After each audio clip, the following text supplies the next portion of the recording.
This is Atomic Shinobi, and today I'm going to narrate what if Naruto's team sensei was Jiraiya instead of Kakashi. If you enjoyed this video, please like, share, and subscribe to this channel. Now wasting no time, let's start the story. Humanity has a long history of both great and terrible things. Memories etched in stone or on paper, art, war, love, hate, and other monolithic structures whose majesty seems to transcend the human mind.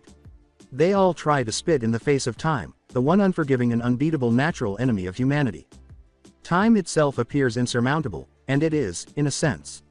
The only thing that men and women can try to fight against time itself is inherited will, regardless of the medications that mankind develops to extend life or the attempts of some sages to create a fake immortality. Inherited, the people's aspirations and the age's fate. There is no way to stop these things. As long as people are still trying to figure out what freedom means, these things will always exist. Unfortunately, as he stood, half drunk, in his hotel room, one man in particular had these things as his last thoughts. That night, he had been extremely fortunate. His tales were typically so unbelievable that most people just dismissed them as the digressions of someone who had either seen too much, consumed too much alcohol, or experienced some form of PTSD. All of which could undoubtedly be true, but in this particular man's case, everything he said was true, and the conviction with which he spoke held a stunning woman in her 30s spellbound. Aside from the fact that she was a little inebriated, the man had a remarkable charisma, and his appearance, well, he didn't look older than 40, proved that his virility was still going strong. She accepted his invitation to stay in his rented room without any issues. Anyhow, that's what she believed. It was in this moment of utter joy and contentment that Jiraiya Sama, the great toad sage of Mount Mayuboku, confronted his mortal foe. A member who was limp. His protests were ignored, and the beautiful woman departed in a fit of humiliation and shame. It would quickly return to normal, surely. Correct. For crying out loud, he wasn't that inebriated. This was a first. Only a moment. Wait a second. 10 minutes. Jiraiya couldn't help but feel elderly as he uttered the excuses. In actuality, he was elderly. However, he had a youthful spirit. That must have meant something, didn't it? How in the world did this have to occur? Right now, of all times. He ended up punching a hole through his bed because he was so furious. Naturally, this infuriated him even more. He punched a hole in a bed, but why couldn't he get it to work inside the bed? Jiraiya sat naked in the center of the floor, cross-legged, looking directly at the area of his body that was causing the problem. He was just unable to comprehend what had transpired. He had only had a few rounds of sake, but he was aware that excessive drinking leads to these kinds of issues. He made a valiant effort to ignore the one voice of reason that kept reverberating in his mind as his frown deepened. He was growing older. Age. He'd never given his age much thought before. He was certainly not as strong as he had been in his best days, but he had ascribed that to his newfound emphasis on his research and writing. There are instances when you simply stop training because you have more important things to do with your time. Naturally, he was also a spy, one of the best, in fact, but he was strong enough to handle being discovered, which was uncommon, if it ever happened. He let out a sigh. Sarutobi. Sensei might have been correct. In his prime, Hiruzen Sarutobi, the third Hokage, was regarded as the professor of shinobi and the acknowledged strongest shinobi in history. But now take a look at him. He looked like a prune. Jiraiya shook his head quickly in an attempt to fully erase that image from his mind. Right now, he didn't need any more disappointment. The great sage sighed once more and got up to put on some clothes because he didn't want anyone to see someone as famous as him in such a precarious position, and because he knew that being nude on the ground was a rather pathetic sight. What the hell am I going to do now? Jiraiya said in a low voice. I can't stick around here. Who knows if that woman's a gossip? I can't be walking down the streets being bald like some limp doll. Jiraiya tightened his jaw, his face flushed with shame at the thought itself. Without even thinking, he put his face in his hands. For a while, just sitting there. He had no idea how much time. Time was not something he wanted to think about right now, but his life itself seemed to pass by without his conscious consent. He ran into Sarutobi, Sensei, Tsunade, Haim, Orochimaru, the bastard, and his former teammates. He smiled at the memories of using his own self-styled jutsu to check out the bathhouses with his sensei. He had no idea where Nagato, Yahiko, and Konan had come from, but those years of teaching those children had been a blur to him, and he felt like he had failed miserably because of their purported deaths. As a Junin instructor, he remembered his own squad. Minato led the way, with his teammates at his sides. Kushina was already in the 3rd trimester when he saw her. What an idiot he was for coming up with the name Naruto. However, they were so enamored with it that they wanted to name their child after his sole significant original character. Jiraiya was shocked and startled by the wetness he felt in his palms. Was he that sentimental after all? Where had he gone? He didn't recognize this Jiraiya. But even with all those memories, he felt icy all of a sudden. By themselves. However, what was the significance of that? For decades, he had lived alone, only going back to Konoha when it was absolutely necessary. He had too many resentful memories of that place, just like Tsunade. A roar of laughter. Jiraiya was amused by his own folly. He suddenly realized that he wouldn't be here forever after going through all those deaths and memories. His spy network was essential to the safety and well-being of Konoha. How many more years did he have left? The elderly man was Hokage, even though Sarutobi Sensei was decades older. The amount of paperwork and the obnoxious elders he referred to as teammates, Kaharu, Homura, and even that old hawk Danzo, were the worst things that man had to deal with every day. This could not continue indefinitely. He would not permit them to do so since it would result in horrible and tragic events for his house. Jiraiya had invested too much time and energy in Konoha's defense to watch it fall apart due to internal politics. What was the old man's constant topic of conversation? Yes, exactly. Fires will. Perhaps it was time for Mount Mayuboku's great toad sage to start a fire of his own. Jiraiya smiled. Indeed. That would work, indeed. He had plenty of time to think about it on the way back, but he needed to decide how best to approach it. He questioned whether he still possessed that will of fire. Those brats he was going to bring with him would be entering a world that would likely frighten them to death if he did. With a few ryo spinning on the floor for his keep, the toad man disappeared from his room after another bark of laughter. Face up, the 5 coins landed. If one had never been to Konoha before, the best way to describe it would be peaceful. Even though the city itself was still recovering from the 3rd Great Shinobi War, the bustle of its residents and the commotion of goods and commodities being sold in the streets demonstrated a vibrant community of kind, peaceful people. The epitome of a contented community. Naturally, that only applied to those who had never been there before. Shinobi had been assimilated into society long ago. If not for the flak vests that many Chunin and Junin still wore, it would be difficult for an untrained observer to tell the two apart. Only their hideout provided evidence of their class, making the genin themselves even more difficult to identify. Particularly when those same genin were usually chasing dogs or cats around the city or painting fences. They could easily be mistaken because the majority were still children. The older genin turned out to be a very strange sight. When the Sannin Jiraiya entered the enormous gates of Konoha, he was met with this scene: a middle-aged man with a mustache battling tooth and nail with a cat on the ground. Strangely enough, it appeared that the cat was winning. The toad sage was speechless for the first time in a long time, simply raising an eyebrow at the only marginally younger man who was wrestling with a cat. Jiraiya decided to take action for his own sanity because, off to the side, Kotetsu and Izumo, the gatekeepers, were laughing uncontrollably at the bizarre and perplexing battle that was currently going on. Kuchio's no jutsu. Jiraiya slammed his hands to the floor and called forth a toad of average size. Hey, Gamayama, help the poor guy out would ya? He's making a mockery of a shinobi village at its front door. The cat became entangled in a tangle of sticky oils and rough tongue after the black and purple toad saluted his boss. The cat started to squirm around like a violent squall, screaming and refusing to just give up. The poor middle-aged genin was promptly helped to his feet by Jiraiya, who also dusted him off. The genin stood motionless, staring at a man that almost everyone in the city would recognize right away. Oh God, thank you so much, The individual's gender determined whether that was a good or bad thing. The man was fortunate to be amazed by his savior. Jiraiya. Sama, oh dear lord, I'm so sorry you had to witness such a humiliating thing. That cat, Tora, is the fire daimyo's wife's prized possession, but it escapes nearly every week. It's gradually learned how to avoid detection from us and also developed evasive tactics that make it incredibly vicious to catch. You must be careful as well, sir. Single quote. Jiraiya waved it away as if it were nothing, barely listening to the man's digressions as he concentrated on the two Chunin who were now watching the newcomer with wide eyes. Look, don't worry about it, alright.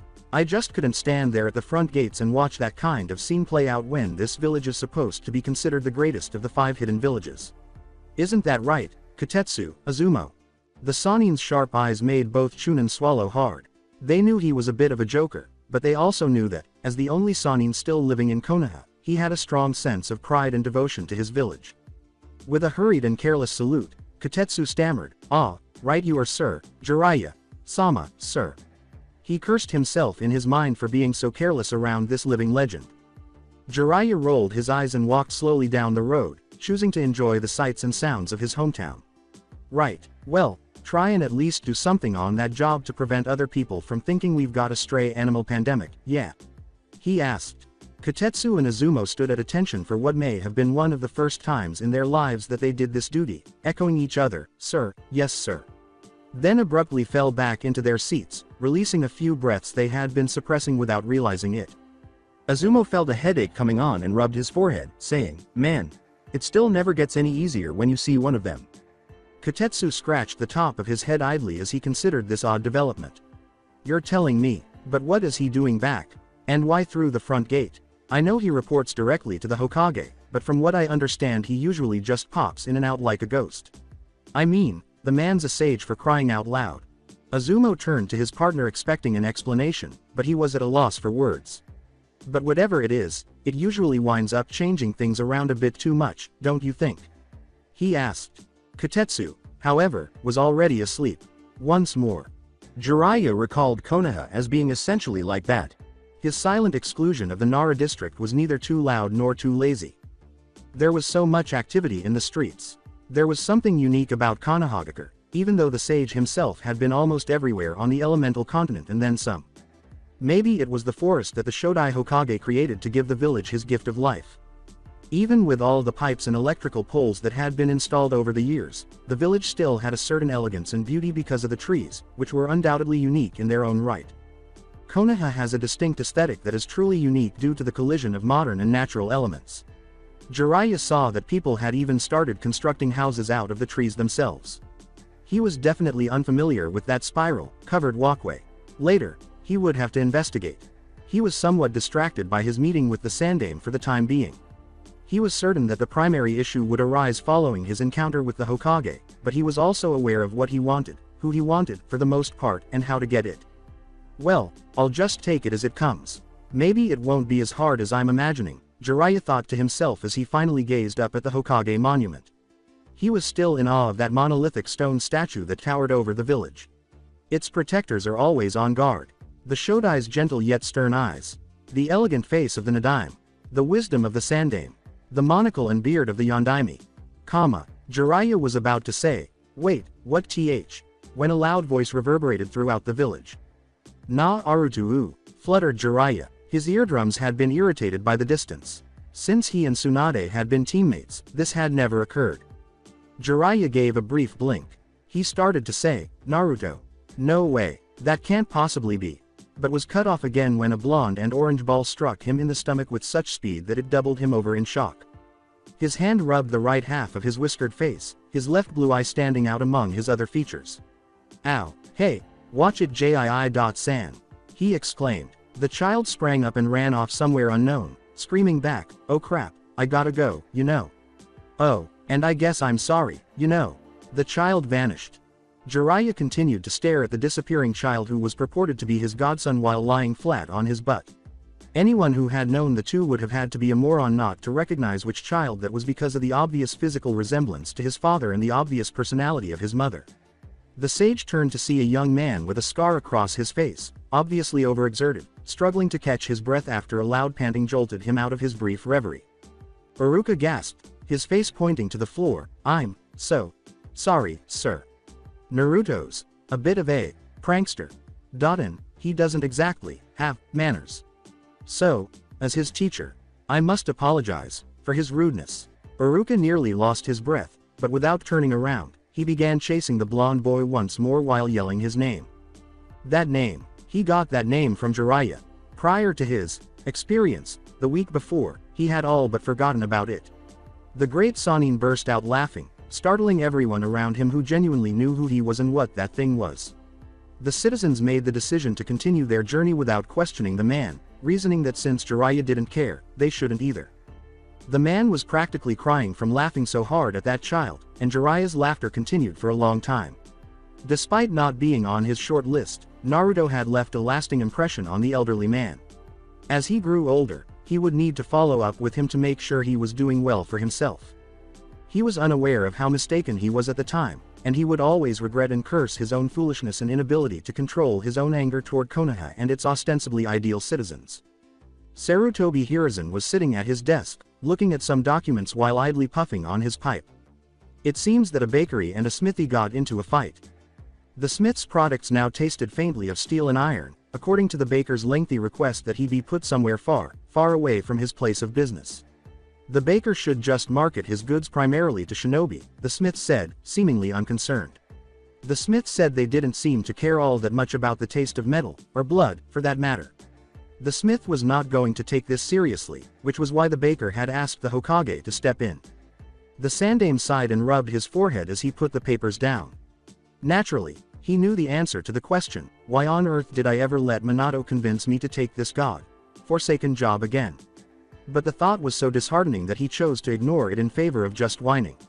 It helped a lot with the stress at times. Hiruzen was looking directly at a tall man with a long shock of white hair who was mostly dressed in red when he dropped his hand. Anywhere he would recognize that man, a faint smile crept onto his face. Jiraiya was aware of the Sandaime's subtle phrasing, well, if it isn't Konoha's prodigal son come home. Jiraiya, son, please sit. I'm sure there is much to discuss, what with this rare visitation. He anticipated bad news. After all, Jiraiya usually had it. But this time, the Sandaime was a little taken aback when the Toad Sage merely smiled and took a seat, saying, thanks for the invitation, Sensei. Jiraiya never took a seat. Typically, he declined the invitation in order to convey his information as rapidly as possible before passing out the window like a chance gust of wind. Seems like you've got something on your mind, Jiraiya my boy. Go ahead and let me know the bad news first. Despite the grave seriousness of the matter, I'm sure it's much more important than bread that tastes like copper. Jiraiya raised an eyebrow but chose not to pursue the conversation. I'm here, actually, because I think it's time for me to start taking Konoha's security seriously. No, God no, there's nothing bad to report on my end, I said in my head, adding, that you need to know about. Hiruzen's pipe hit the floor, but he almost fell out of his seat. Jiraiya, accepting accountability, it must have been a joke. The man had turned down the role of Hokage, stating that he wanted to be free and not be bound by anything or anyone that he didn't like. What are you talking about, son? I've never known you to. Act like this. Jiraiya chuckled at that, asking, what? Like an old man. He, too, didn't think it made much sense. Jiraiya instantly became serious when she said, well, let's just say I had a bit of a mid-life crisis while on the road. Neither of us are going to be around forever, Sarutobi, Sensei. The elderly Hokage gave a wise nod. Yes, that is certainly true. We're not getting any younger. But that's what the future generations we're raising are for, aren't they? The will of fire is strong in Konohagakure, that much is certain. I've seen it myself in the academy. Yumino Iruka is a fine instructor, and he understands the importance of this next generation of shinobi far better than any actual shinobi in the field. Iruka, so that's what his name was. Jiraiya mentally scratched his chin. At Jiraiya's thoughts, Hiruzen arched an eyebrow and said aloud, you met Iruka. How long have you been in town? Usually you come straight here. Jiraiya cracked a grin. Yeah, well, I ran into some middle-aged genin wrestling with a cat at the front gates, so I decided to take a stroll through the town, seeing if everything was going well. That damn Tora, if only that woman would realize just why it runs away from her. The Sandaime slapped his face with his right hand and rubbed his forehead once more. So, what else did you see? He sighed. Not a whole lot, actually. Though you might want to check out the Hokage monument sometime soon. Minato might find it funny, but I seriously doubt most of the citizens would appreciate that kind of art. Jiraiya continued to chuckle. As the brat charged, Jiraiya unconsciously rubbed his stomach and said, that's how I met Iruka actually. After a blonde-haired kid with whiskers barreled into my gut. Hiruzen, speechless at what Jiraiya had just said, hummed a little to himself. So, you met Naruto as well, I see. He was aware of Jiraiya's relationship with the boy and didn't want to upset his former pupil in any way. Jiraiya absent-mindedly scratched the back of his head. Jiraiya's eyes appeared to be off in the distance as she said, yeah, I suppose you could say I did in a way. He really does resemble his parents. You'd have to be blind not to see it. Before it could continue, Sarutobi Hiruzen had to put an end to it. He hoped that by saying, "So, Jiraiya, what have you come to me for? You mentioned the future of Konoha, but haven't exactly explained what you have in mind." He was fortunate. "Oh, right, that, well, see, I came here to request a team." Hiruzen attempted to get out of his chair and actually stumbled. This came as a complete surprise. "A team, Jiraiya. You haven't had a team since Minato was a child. What's gotten into you?" Hiruzen asked abruptly, as if Jiraiya had suffered a serious injury or suffered a head injury. Jiraiya muttered the final line, "Yeah, well, like I told you, I kind of sort of had a mid-life crisis." It was still audible. "I came to the conclusion that if no one picks up for me when I'm gone, our spy network will crumble into shambles. We can't let that happen. I've worked too hard to set it up for too long. If my network crumbles, so does Konoha's outside protection. If anything, I need to train some replacements." Hiruzen nodded slowly. He could see Jiraiya's thoughts were wise. They were definitely not getting any younger, and Konoha would be in grave danger from a variety of external sources if Jiraiya's network failed. "Well, despite our still repairing forces, I'm sure I could lend you a couple of Junin or Chunin to go with you. I can't risk having any Anbu leave the village, you know why." Jiraiya instantly thought of Danzo. That was undoubtedly an issue, but his old sensei's suggestion wouldn't work for what he had in mind. "No, sensei, that's not what I'm asking for. What on earth could you possibly be referring to then? You can't seriously be considering genin, Jiraiya." "No, not necessarily. I'm thinking more before they become genin." "What?" Hiruzen exclaimed abruptly, startled. "You're not serious. They're just kids. They couldn't possibly handle what you do." Abruptly, Jiraiya also got to her feet, defiant. "And that's exactly why it has to be them. Trained shinobi have no concept of what it takes to operate this kind of network. I had to create it from the ground up, and it took a hell of a lot of trial and error before even I got it working properly. No, I need fresh minds, good minds, and skills necessary to be excellent spies. I need a Nara, a Hyuga, and any other kid that excels at stealth and deception." The announcement left Hiruzen stunned and unable to speak. To be honest, he had no idea how to respond to that. A Hyuga and a Nara. Nara Shikamaru and Hyuga Hinata were the only ones available, and it would be nearly impossible to force them to leave their homes. What made Jiraiya believe that this would ever work? Hiruzen started to say, "Jiraiya," but Jiraiya stopped him with a raised hand. "Look, sensei, I know what I'm asking for and I'm well aware of the danger involved. I plan on training these kids, like I trained Minato. They're not going to find a better teacher than me, and you know that. In fact, I highly doubt they'd even be in any danger unless I choose to place them in a compromising situation. You know how I can't be found if I don't want to be." Jiraiya had a point, and Hiruzen had to concede. In addition to his flawless record of mission success, he couldn't think of another Junin sensei who could give the kids the level of protection and direction Jiraiya could. However, still, "Jiraiya, the only Nara and Hyuga available are Nara Shikamaru and Hyuga Hinata, both of which are expected to graduate from the academy in a day or so. With that in mind, I can't allow you to take them without first allowing them to prove they are capable of at least being genin. Not only that, but you'll have to receive permission from their parents." Jiraiya was terrified of this. He was aware of the Hyuga's tendency to be overly protective of the Byakugan. It's unlikely that the Nara would cause much trouble unless. Nara Shikamaru is also said to graduate with Yamanaka Ino and Akamichi Choji. You know what that means. Shit, Jiraiya gave himself a fake grin. "Yeah, I hear you. I didn't expect it to be easy, but that certainly does put a new spin on things for me. I wouldn't worry too much about the Nara, though. I've got some ideas to convince Shikaku to help out despite his obvious desire to reinvent the Ino, Shika, Cho group." Hiruzen continued to sigh. "And what of the Hyuga? Hinata is the perceived heiress of the clan. I highly doubt Hiashi will just let you waltz in and take the future leader of his clan away from him." Jiraiya sighed. That could be a problem. But you know me, I'll just take it as it comes. If it all falls apart, I've got some other ideas, but the main issue I've got now is the third kid. I was thinking an Aburame, but honestly that's not quite what I'm looking for. I need a powerhouse that excels in stealth, but none of the existing clans have those sorts of traits. The last clan that had anything like that was the Namikaze. Jiraiya felt a wave of realization sweep over him with a feeling of dread. Only one of those remained. There was only one particular child who possessed those traits, but he was unable to take that child. That's right, the only one that fits what you're looking for is Uzumaki Naruto, Hiruzen said, seemingly reading Jiraiya's thoughts. He found refuge in the swing. For some reason, Naruto felt as though he could stop all of his suffering whenever he sat on the swing. To the joyful cries of the graduating students, he only needed to close his eyes and ears. For the third time, he failed. He didn't comprehend. He practiced more than anyone he knew, every day.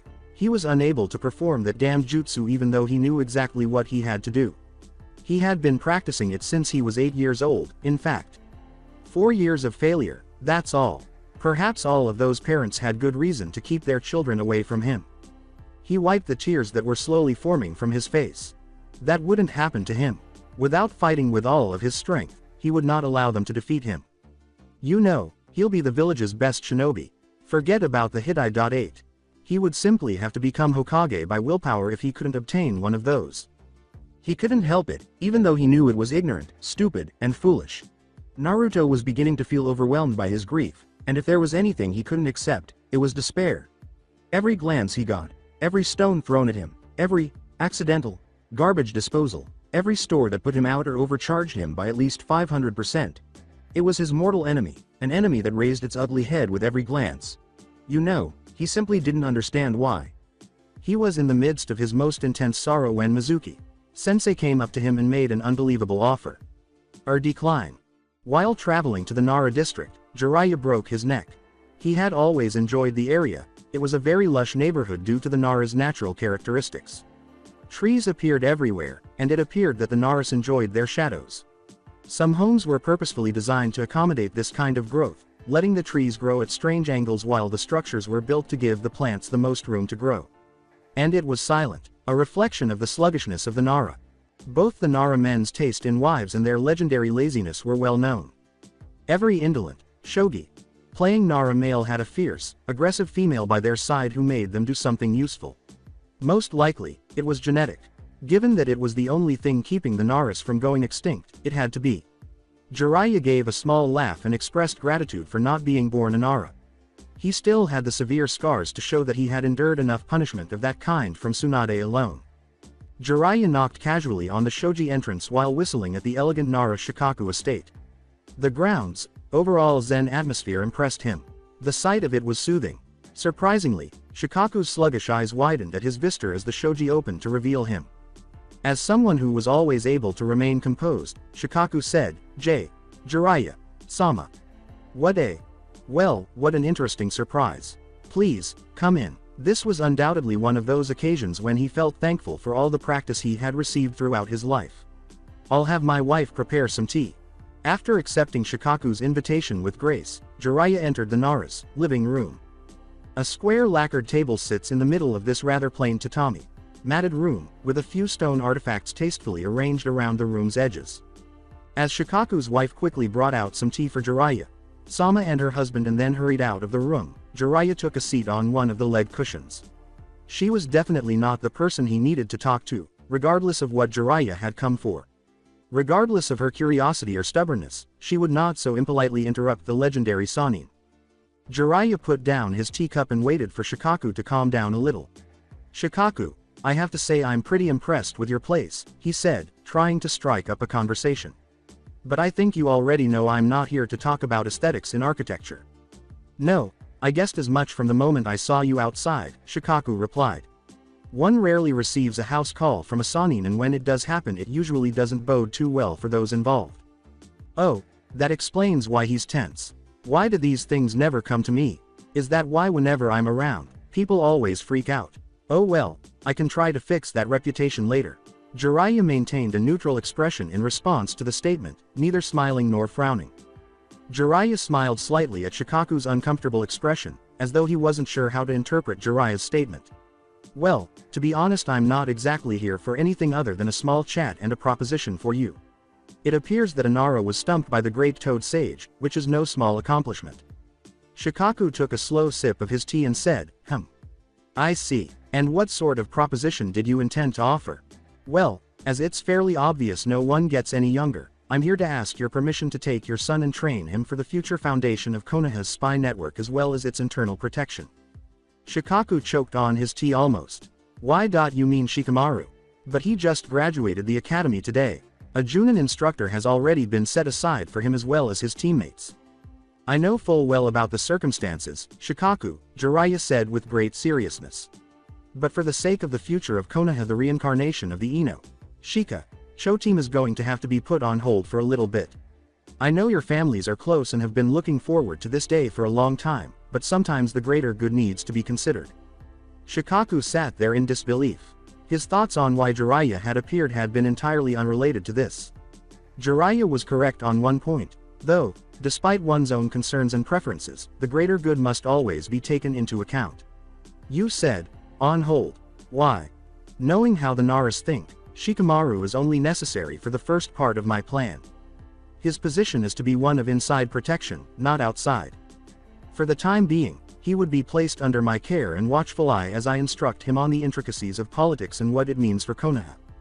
As I'm sure you're well aware, Konoha does not solely have enemies on the outside of its great walls. There is a shadow war going on in the upper echelons of the Hokage's tower, and I believe Shikamaru will have to be the one who is to be relied on in those halls. Shikaku, you're too preoccupied with your clan. It can't be you. Furthermore, your time spent as a shinobi is actually a hindrance in this case. Shikamaru will also be trained as a shinobi, but with a very specific bent towards looking beneath the underneath. As a Nara, he has the intelligence to do so where others do not. That is why I am asking for your acceptance of my proposal. Jiraiya continued before Shikaku could respond, bowing deeply and putting his hands on his knees in a gesture of deference. He couldn't think. Even Shikaku knew exactly what Jiraiya was trying to do, but kids. Then he realized that kids were innocent. In essence, they were unaltered clay that could be formed into any shape that was desired. Shikaku took his own contemplative position, put down his tea, and closed his eyes for a while. In anticipation of a reply, Jiraiya had leaned back into his sitting position. He wasn't overly concerned about the response because he knew Shikaku to be a sensible man. All right then, Shikaku looked up. I accept your proposition, so long as when he returns he can integrate into the Ino, Shika, Cho formation. I see no downsides to this. Jiraiya smiled. 2 to go, 1 down.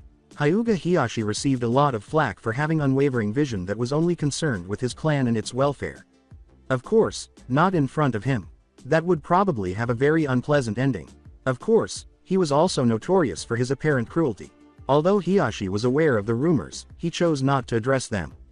He didn't care what people outside his clan thought of him. They weren't worthy of the spotlight.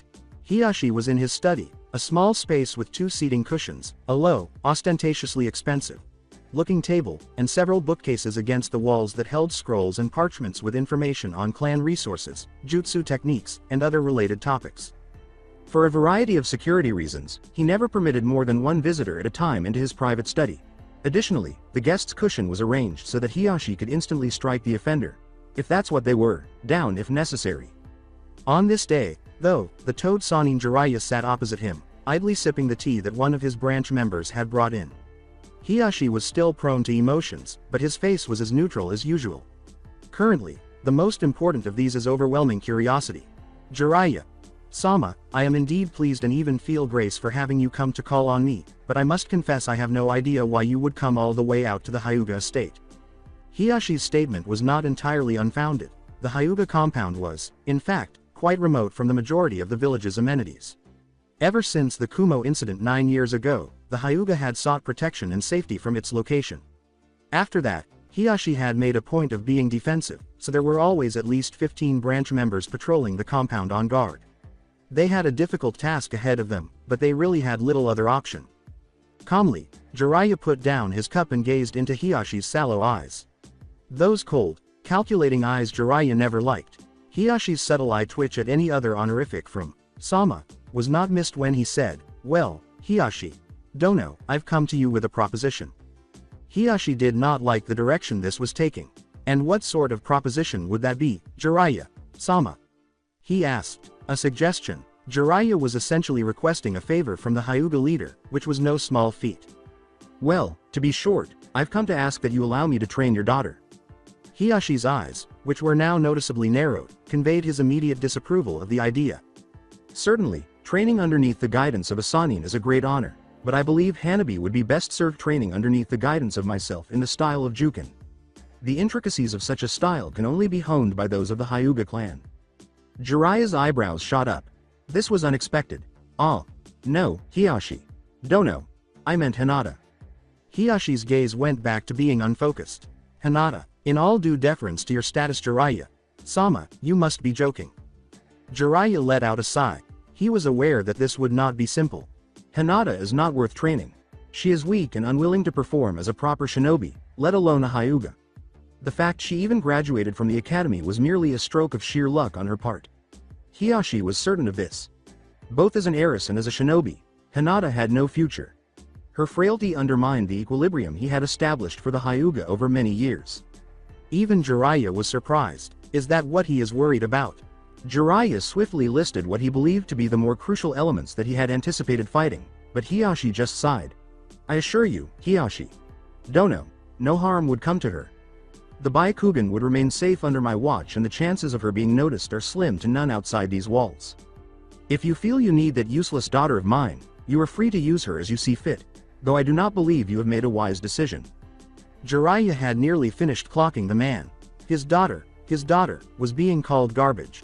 When Hiyashi used the word, daughter, when he actually thought, trash, he hadn't missed the subtle hint. Jiraiya closed his eyes to keep his anger from showing too much, and gritted his teeth to calm himself.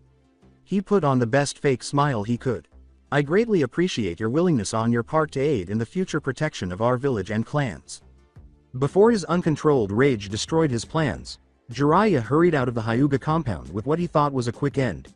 Jiraiya returned outside, moved as far away as he could, and then, to vent his repressed anger toward that man, snapped a tree in two. Oh. Hiyashi would later regret those feelings and those words. He would make sure Hinata received the training she needed to make that bastard Hiyashi eat crow before any of those other brats did. It was getting late back on Konoha's main streets. Jiraiya had yet to make a decision regarding Naruto's suggestion. On the one hand, the elderly man had praised the child highly for his ability to enter and exit the most secure and dangerous areas without Anbu noticing. If it's true, that was impressive, but the child's lack of chakra control was obvious. Jiraiya had already learned that he had failed the test a third time. Jiraiya still didn't believe the child had half the skill the Sandaime claimed he had, even though it was likely the damn Kyuubi's fault for his insane chakra control. It was time to get a drink to help him forget what Hiyashi had just done, but he would need to give this some more thought in the morning. With the forbidden scroll spread out in front of him, Naruto lay on the ground, panting. He smiled to himself, eager to prove his abilities to Iruka. You know, screw those ordinary bunshin. He still didn't fully grasp some of the fundamental ideas of chakra control, and it had taken a toll on him, but he had succeeded. He had actually made a clone. An attackable clone that you can touch. What he could do now was so much more useful than those other bunshin. Iruka landed in front of the weary child while he was thinking these things, and he wasn't pleased. Naruto. Where have you been? Do you realize what you've done? Naruto was beaming from ear to ear, and Iruka was devastated. Ha. Ha. Of course I do. You know, I did it, Iruka. Sensei. Mizuki. Sensei said if I got this scroll out of the Hokage's tower I'd be able to be a genin. I did it, you know. He was certain that there was something foul about this. Mizuki. Sensei? Naruto, that's not true. You have to pass the examination like all the other children in order to become a genin. Iruka threw himself at Naruto before he could say anything more. Naruto sat up slowly, bewildered, and said, but, then. Naruto, get down. Iruka had been inundated with kunai and shuriken before he realized what had happened. And Mizuki was standing over it all, dressed to kill and grinning wickedly. Something was strange, but Naruto had no idea what was going on. Soon he would know why. Why everything? Furthermore, he had neither anticipated nor desired to know. A red-clad man, who had been there from the start and was still perplexed as to how Naruto had obtained that scroll in the first place, let alone learned the Kage Bunshin no Jutsu so quickly, stood in the treetops a short distance away, watching the entire scene play out. A smile began to appear on Jiraiya's face as he observed the exchange between Naruto, Iruka, and Mizuki. That resolved the matter. He had his group. At one point, Sarutobi Hiruzen believed that his role as Hokage was the most significant thing he could do with his life. His mentors and idols were his own sensei, the Shodai Hokage Senju Hashirama and the Nidaime Hokage Senju Tobirama, whom he believed to be superior to all others in terms of wisdom, compassion, and understanding. To put it briefly, he admired them and aspired to be just like them in every way. This was most likely the reason Hiruzen continued to retain Danzo. In addition to his belief that the village needed a foil, Hiruzen also believed that Danzo was beneficial to the village because he had trained under the first two Hokages. More than any other man, Hiruzen was aware of Danzo's steadfast devotion, but he was also aware of his more absurd attempts. He knew about root, but after witnessing some of the more ludicrous root practices, he had been convinced that they had been eliminated. At the very least, Hiruzen thought that was a fantastic illustration of what a Hokage could accomplish for his subjects. It had, of course, also been his first time in the role of Hokage. The second round was totally unwelcome and unanticipated. Hiruzen became increasingly involved in internal politics as the years passed and his village began to stabilize, but he soon realized that this was not his calling. Hiruzen was a man who wanted peace among all his people, which meant that he was always making concessions when a more decisive leader would not. This also put him in the difficult position of having to explain to the Junin Sensei, who had already been selected, why their teams were going to undergo a radical overhaul. As a trained Junin, Yuichi Kurenai knew how to conceal her internal hysteria, but she was asking, with all due respect, Sandane Sama, how can you have let Jiraiya Sama do this? She had been in charge of Hyuga Hinata for years, and Kurenai had already prepared a number of lessons and training materials to help Hinata develop both as a shinobi and as a person. In addition, her team was specifically designed to be a reconnaissance and tracking team. That rendered her utterly useless and exposed to Jiraiya's intentions. Sarutobi Asuma, while respectful of his father's position, was unable to comprehend why his father had allowed Jiraiya to run everything as he pleased. I agree with Kurenai, Hokage Sama. While Jiraiya Sama is certainly more than worthy of training a squad, why those three, aside from Uzumaki Naruto, both Nara Shikamaru and Hyuga Hinata were to be integral parts of their set. Aside teams, he said. Asuma was supposed to lead the Ino Shika Sho squad's rebirth. Without the Shika, the squad wouldn't exist, and his chain smoking was an obvious sign of his annoyance. How the hell are we supposed to fix this? He asked. Hitaki Kakashi was clearly the only sensei who was not particularly disturbed by this abrupt turn of events. Well, I don't see what's so bad about it. I can see where Jiraiya Sama is coming from. The spy network he's developed is incredibly important to Konoha's safety, and those three seem to have the skills needed where the other students lack them, he said. With the exception of having Inuzuka Kiba on his team rather than Naruto, his squad was essentially left intact. Although Jiraiya was the boy's godfather, he was understandably a little disappointed that he would not be able to train his sensei's son. As he put it, but I do feel some of the same feelings as both Asuma and Kurenai regarding this. I was, as you know, looking forward to training Naruto along with Uchiha Sasuke. He undoubtedly had more rights to Naruto than Kakashi. Of course you're nonplussed about this whole incident. Your team's barely changed at all. It's still an apt front line squad even without Uzumaki-san. Kurenai had rounded on Kakashi at that point. For what felt like the 1000th time in the last 24 hours, Hiruzen sighed, Kurenai, that's enough. I understand all your concerns and I did take them into consideration before I let Jiraiya do what he came here to do. Yes, he did surprise me with his proposal as well, but I did agree with his plan. We cannot let his spy network crash and still be the Konoha we are today. Hiruzen got up and walked around his desk to stand in front of his selected Junin, carrying his pipe. That's why I've come up with a compromise that hopefully will work out for the time being. As he spoke, all three Junin had turned to face their Hokage. There was something about the man that made him stand out. It was impossible to pinpoint whether it was his age, experience, or wisdom.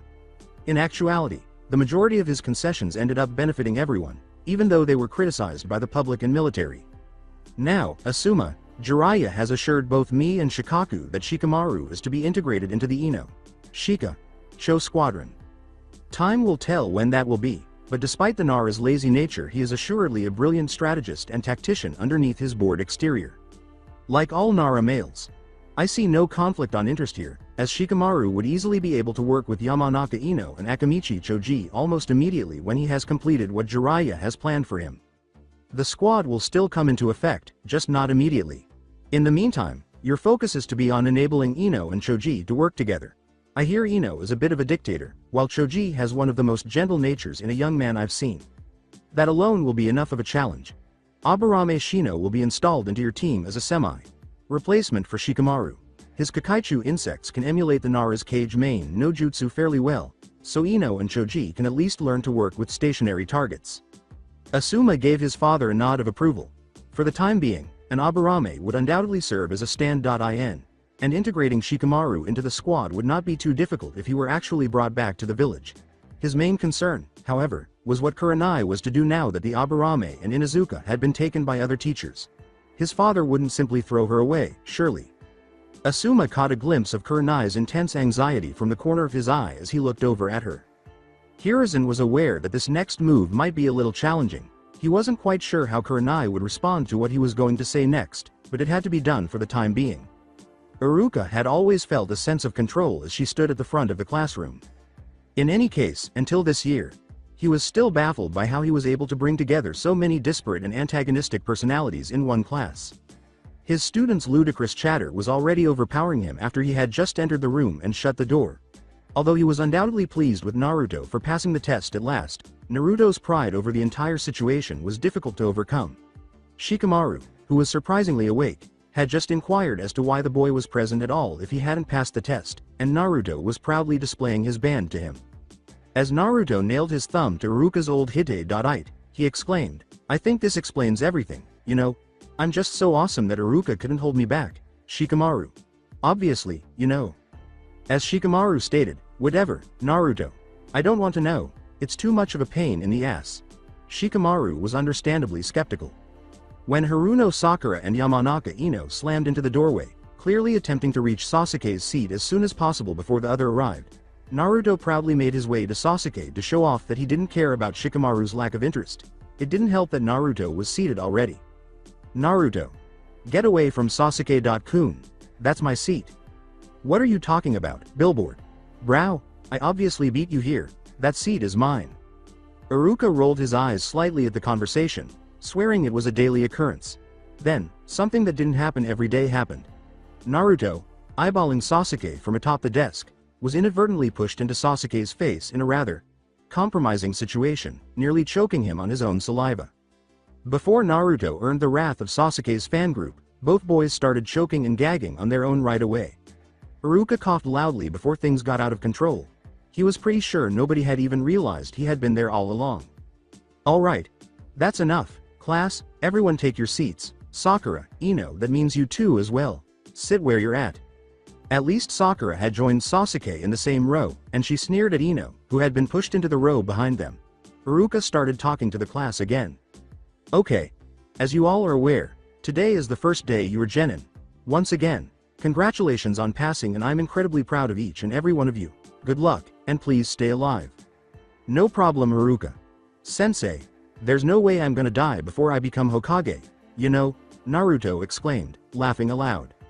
Iruka went on, "Yes, of course, Naruto. Now, I'll be giving you all your assigned teams, and your new instructors will be arriving after a small break to pick you up and introduce themselves to you."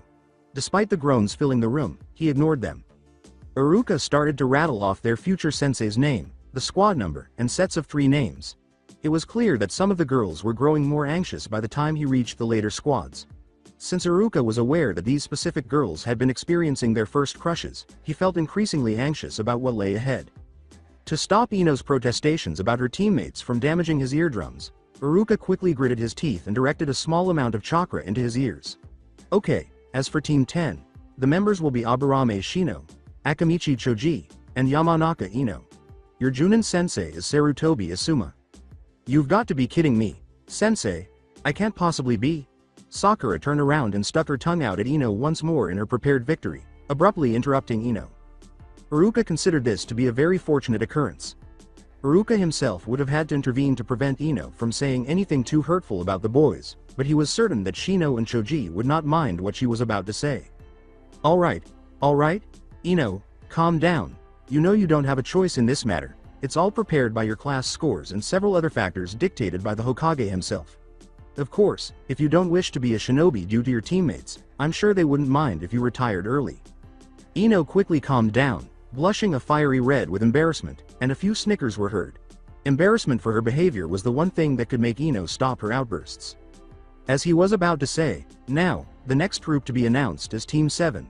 This squad will consist of Haruno Sakura, Inuzuka Kiba, and Uchiha Sasuke. Iruka was cut off by Sakura's excited squeals, which he had anticipated and was ready for once more. "Sakura, please keep it down. This team has a bit of a problem that I have to address," he concluded. Sakura sat down right away, still grinning.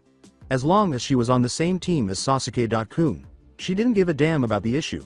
However, Sasuke-kun was not happy to learn that there was already an issue with the team in addition to the fact that he was on it with the Haruno girl and the Inuzuka. Naturally, he was aware that it couldn't possibly be his problem, but he still didn't want any such issues to interfere with his plans for the future. Kiba had practically recited Sasuke's questions for him, so Sasuke just hummed loudly in response. "What kind of problem are we talking about, Sensei? Is it that serious?" "Well, Kiba, due to some unforeseen circumstances, there was an additional Junin Sensei without a squad. Because of Team 7's initial Junin Sensei, Hitaki Kakashi's own eccentricities, it was decided that Team 7 will have an additional instructor. Yuichi Kurenai will be assisting Kakashi as sub-instructor." From the other side of the classroom, loud protestations broke out. "What are you talking about, Sensei? They have 2 Junin instructors. How is that fair? Sounds like a complete pain in the ass. Wait a second. How come I'm not on the team with Sakura-chan? I'm clearly the best in the class, you know?" Iruka was appreciative of Naruto's outburst because it gave him the opportunity to clarify why Team 7 had 2 sensei, even though his statement overshadowed the obvious more urgent problems. Iruka added in her mind, well, only her test scores allowed her on that team. "Naruto, you know very well that Sasuke is Rook of the Year. Sakura is also in the team because her test scores were higher than any other kunoichi in the class. Despite her gentle disposition, Hinata is a far more skilled fighter." Hinata had remained silent the entire time, simply absorbing the information and fervently hoping that she would be assigned to the same team as Naruto-kun. Sakura was obviously offended by Naruto's insistence on joining her team, but she had also been acutely aware of who was left without a team in the class. With only Shikamaru, herself, and Naruto still missing, she was breathing heavily and attempting to relax. Unconsciously, she squeaked a little in surprise and pinched her arm. Even though no one was listening, she still felt a little ashamed and started to fidget with her fingers. As for the reasons why Team 7 will have 2 instructors, well, first of all, Hitaki Kakashi, while being classified as one of the best of the Junin, has a bit of a, well, attendance problem. This caused all of the recently dubbed Team 7 to raise an eyebrow. An attendance problem? How serious of an issue is that to justify 2 sensei? The second reason is actually the primary reason, but that is, as of now, on a need.to. No basis only, and is classified. At this point, rumors started to spread among the students. It's classified now. What exactly was happening? Which actually brings me to the last 3 of you without a squad. Nara Shikamaru, Hyuga Hinata, and Uzumaki Naruto. You are all to report directly to the Hokage's tower immediately after you are dismissed to receive your assignment. You will learn everything you need to know there. The muttering had now become frantic. 3 of them? 3 of them? Each student in the class was aware of their reputation. How did the class's most annoying, dim-witted child, a shirking violet, and a lazy bum receive such detailed instructions?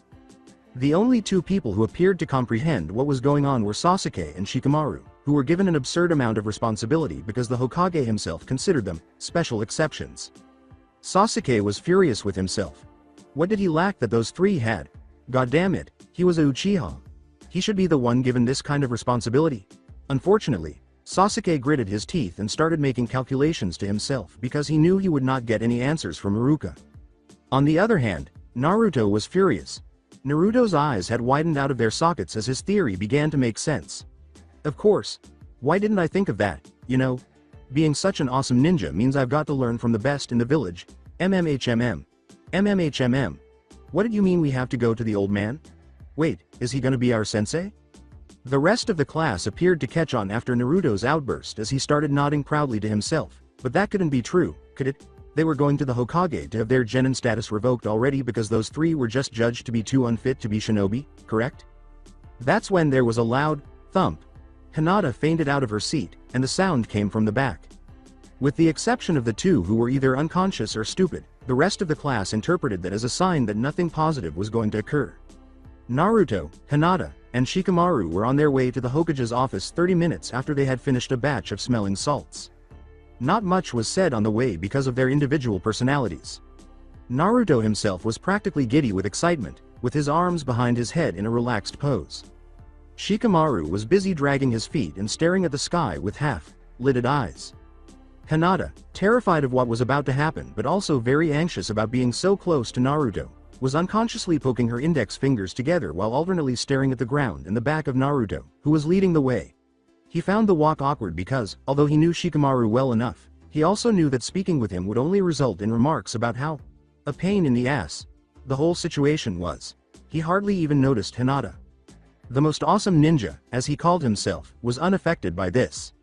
Hey, Naruto said, turning around and striding backwards as he spoke. You guys need to be more excited about this. The Hokage is going to teach us, you know. We need to be the most amazing team around. Sighing, Naruto, there could be a million different reasons why we've been asked to go to the Hokage's office immediately, and very few of those reasons are any good. You really don't get it, do you? Obviously Naruto didn't. What are you talking about, Shikamaru? The old man loves me. There's no way anything bad could come out of this. Naruto.kun. He's Hokage. Sama, not the old man. Hinata made every effort to teach Naruto polite behavior toward his superiors, but Naruto just waved it away. It's whatever, he's never stopped me from calling him that before, but I don't get why people are always telling me that, you know? Shikamaru briefly removed his gaze from the clouds to remind Naruto that Hinata was correct in her remark. It's because he's the Hokage, you numbskull. If you're so intent on taking over that position, you should know it comes with a level of respect. Yeah. I'll try and keep it provisional, for you guys Sake. I mean, you are my teammates now, right? Naruto simply waved it off once more. Despite her intense blush at his remark, Hinata couldn't resist correcting Naruto once more, saying, it's professional, Naruto.kun. He smiled at her, making her face redder. Oh crap, you alright? You collapsed earlier, you sure you're not sick or anything? That could be really bad, you know, he said. Huh? Oh, yeah, I guess it is. Thanks Hinata. She's not sick, Naruto, focus on where you're walking for crying out loud and stop being such a pain in the ass. We're getting weird looks for some reason, Shikamaru said, forcing Naruto to turn around before he backed into an elderly couple who were crossing their paths before Hinata could react. Naruto instantly stopped talking after realizing why he was receiving those looks. If someone started talking about it, like Mizuki, the traitor, he couldn't have his new teammates already despise him. That, alone with the gloomy stares he would always get from his own team, would be too much for him to bear. Neither Hinata nor Shikamaru failed to notice the sudden sadness that descended upon Naruto. Both Hinata and Shikamaru approached it differently, Hinata with worry and Shikamaru with curiosity, but they remained silent and carried on with their journey. As usual, Hiruzen was looking at documents when a Chunin assistant knocked on the door of his office. Hokage. Sama, sir, Nara Shikamaru, Hyuga Hinata, and Uzumaki Naruto are here to see you as per your orders. Thank you Haruma. Send them in. Each of the three new Genin's faces displayed a peculiar mix of fear, excitement, and trepidation as the youthful Chunin bowed and flung open the door. They weren't really told why they were here, so Hiruzen assumed that was to be expected. Therefore, the old Hokage smiled as warmly as he could to ease their anxiety, welcoming each of them individually and asking them to sit down in front of his desk, where 3 chairs had already been set up. For some reason, Naruto had an odd expression on his face, even though he had almost expected him to barrage him with animated questions. Even Hiruzen was unable to get Naruto to look him in the eye as he continued to sidestep the other two. He grimaced a little. This was likely a result of last night's events. Before long, he would need to discuss that with Naruto. Hiruzen had to smile at the almost imperceptible aura of apprehension that vanished almost instantly in front of his eyes.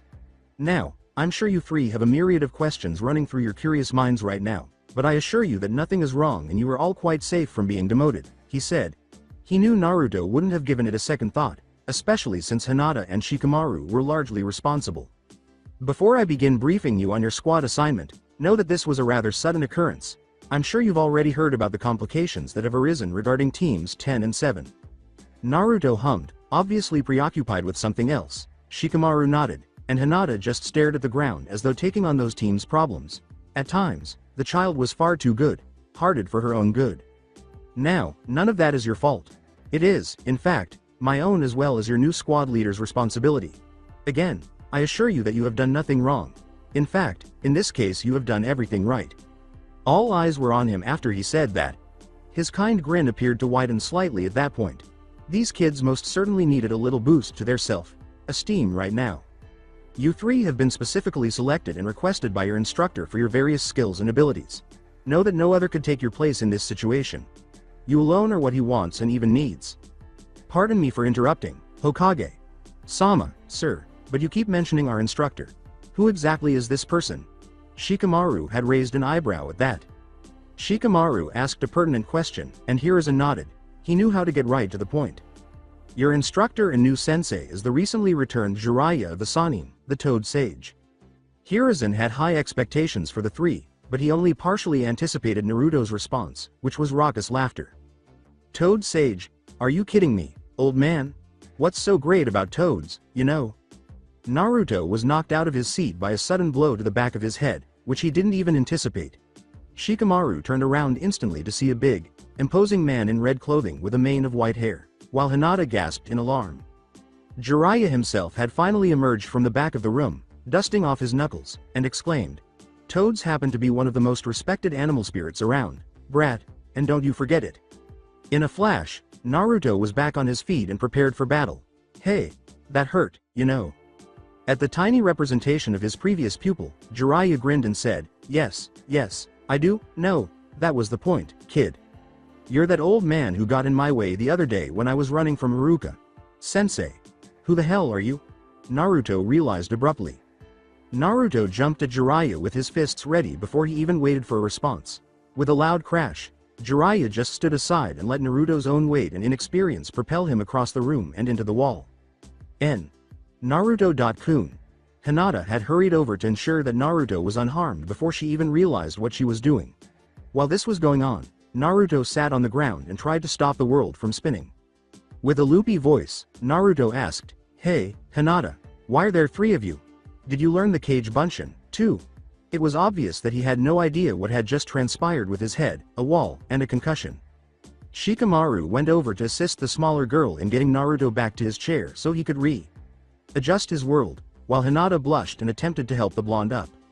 Knowing that he would probably get a real kick out of these kids if he played his cards right, Jiraiya didn't take any of this for granted. As the three children sat back down, he just smiled to himself and leaned against the Hokage's desk. Hiruzen shook his head at Naruto's rough dot and tumble behavior, but he held off on explaining it until Naruto stopped stumbling. "Children, this is Jiraiya, my old student and great sage of the Toads of Mount Mayuboku and one of the legendary Sannin. He will also be, from today onward, your new sensei." After everything that had transpired with Naruto, Shikamaru and Hinata experienced a wave of self-realization. Jiraiya. Sama? The same Jiraiya? Was he the new sensei they had? Shikamaru just sat there, slack-jawed, while Hinata felt very dizzy but did her best to keep her cool. What's so great about a Sannin, anyway, old man? He just looks like some kind of pervert with that make-up, you know. Despite the fact that he wasn't at fault, Naruto was still upset about being flung against the wall.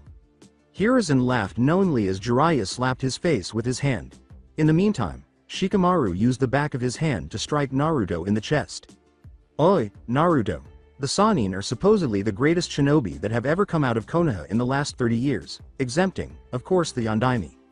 In an attempt to gain at least some respect from the blonde brat, Jiraiya continued, "Who I trained, personally." The words left Naruto speechless. Wait, this guy trained the Yondaime? And we're gonna be his new students? So, we're, as awesome as the Yondaime?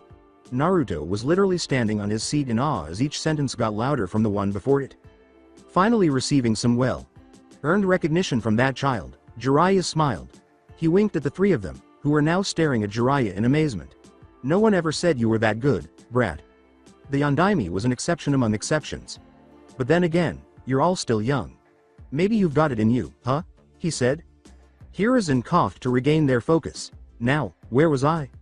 Oh yes, you three are going to be studying under Jiraiya as his apprentices and will be guided on the intricacies of his spy network as well as learning how to be proper shinobi. While the two sound similar, they are actually very different from what a normal ninja does under my orders. Jiraiya himself is more a prodigal shinobi who wanders from country to country gathering intelligence and protecting Konoha from the outside, whereas most shinobi under my command protect Konoha from the inside by performing missions that are given to them. It is with this in mind that what you will be learning and experiencing will be vastly different from your peers, as you will not be training within the boundaries of Konoha. Wide-eyed and terrified by this new knowledge, Hinata sat not in Konoha. How could she possibly persuade her father to allow her to leave the walls, particularly in the wake of the Kumo incident? Furthermore, from what she could see, he didn't even believe she was capable of being a shinobi, much less one who was to train under a Sannin. Shikamaru had a similar line of thought, but his focused more on the enormity of the threat that 3 young genin would be up against almost instantly. In an attempt to make sense of this situation, he furrowed his brow. In contrast, Naruto was inconsolable. Was he going to be allowed to leave the walls? And it all sounded so thrilling and dangerous. To everyone who gave him those gloomy glances, he would finally be able to show them how wonderful he was. Nor would he need to be concerned about anyone discovering his not.so. Little secret, this would have been fantastic. While Hiruzen and Jiraiya had both observed Hinata and Shikamaru's anxiety, Naruto was literally jumping in his seat, obviously prepared to leave at any time. Now, as for being outside the walls of Konoha, Jiraiya has already received the permission of your parents, Hinata, Shikamaru. They have all consented to this, and as for any perceived danger you may be thinking of, Jiraiya is very well known across the elemental continent, but he also knows how not to be found if he doesn't want to be. Before you can even think of facing any sort of danger, he will be training you all on how to defend yourself out in the veritable wilds. At least Shikamaru had released a breath he hadn't realized he'd been holding in, but Hinata still had a very anxious expression. This was at least going to stop his mother from being a real pain in the ass. According to his understanding, nobody was even expected to be aware of his whereabouts. Shikamaru wasn't much of a people person, so this might actually be a blessing in disguise. Jiraiya sighed inwardly as she saw Hinata's anxious expression. He had no intention of telling this girl, who seemed too sensitive, what had happened when he had visited Hiyashi, much less what her own father had implied about her. His anger was still rising at the thought, but he quickly composed himself. He was going to ensure that this bud would open. Naturally, it would require some time, but Jiraiya was determined not to waste this chance. The reward for everything was just too good. Seeing Hiyashi take back what he had said.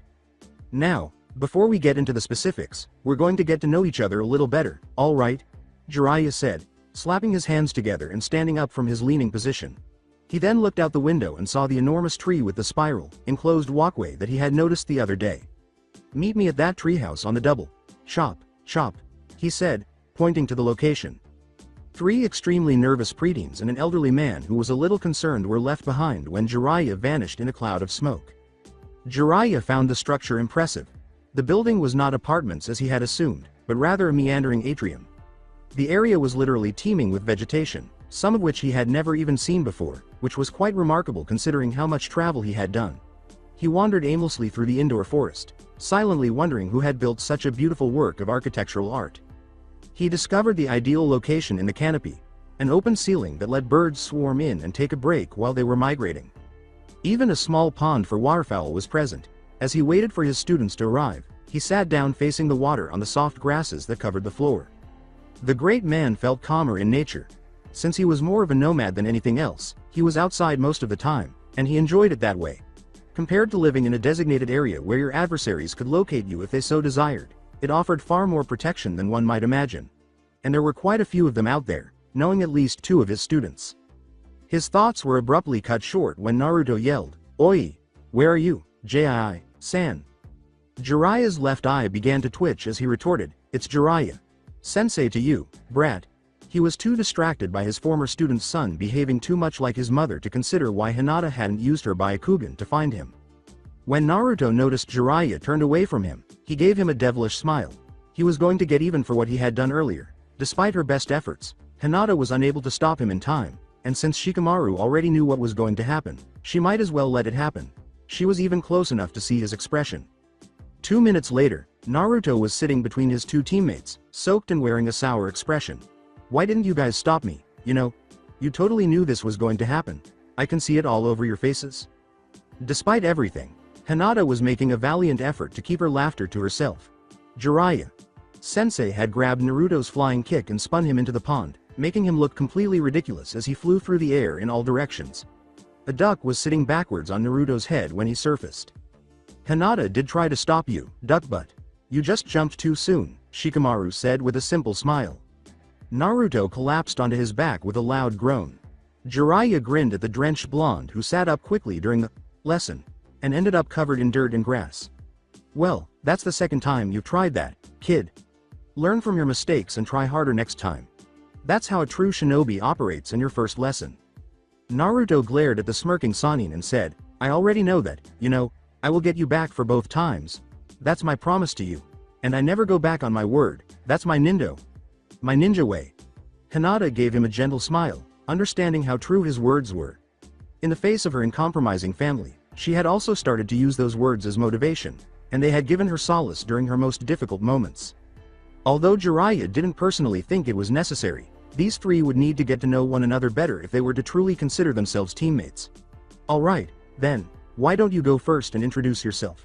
Generally what Junin Sensei do is ask what your likes, dislikes and aspirations are, so why don't we do that? Sounds simple enough, right? In other words, it was more for them than for him. Naruto crossed his arms and nodded twice in satisfaction and confirmation with his eyes closed. Fine.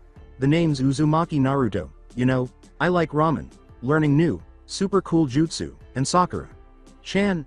I dislike old perverts, and I will be Hokage one day, Naruto said. This is how he totally missed Hinata's abrupt, heartbroken expression before she composed herself again.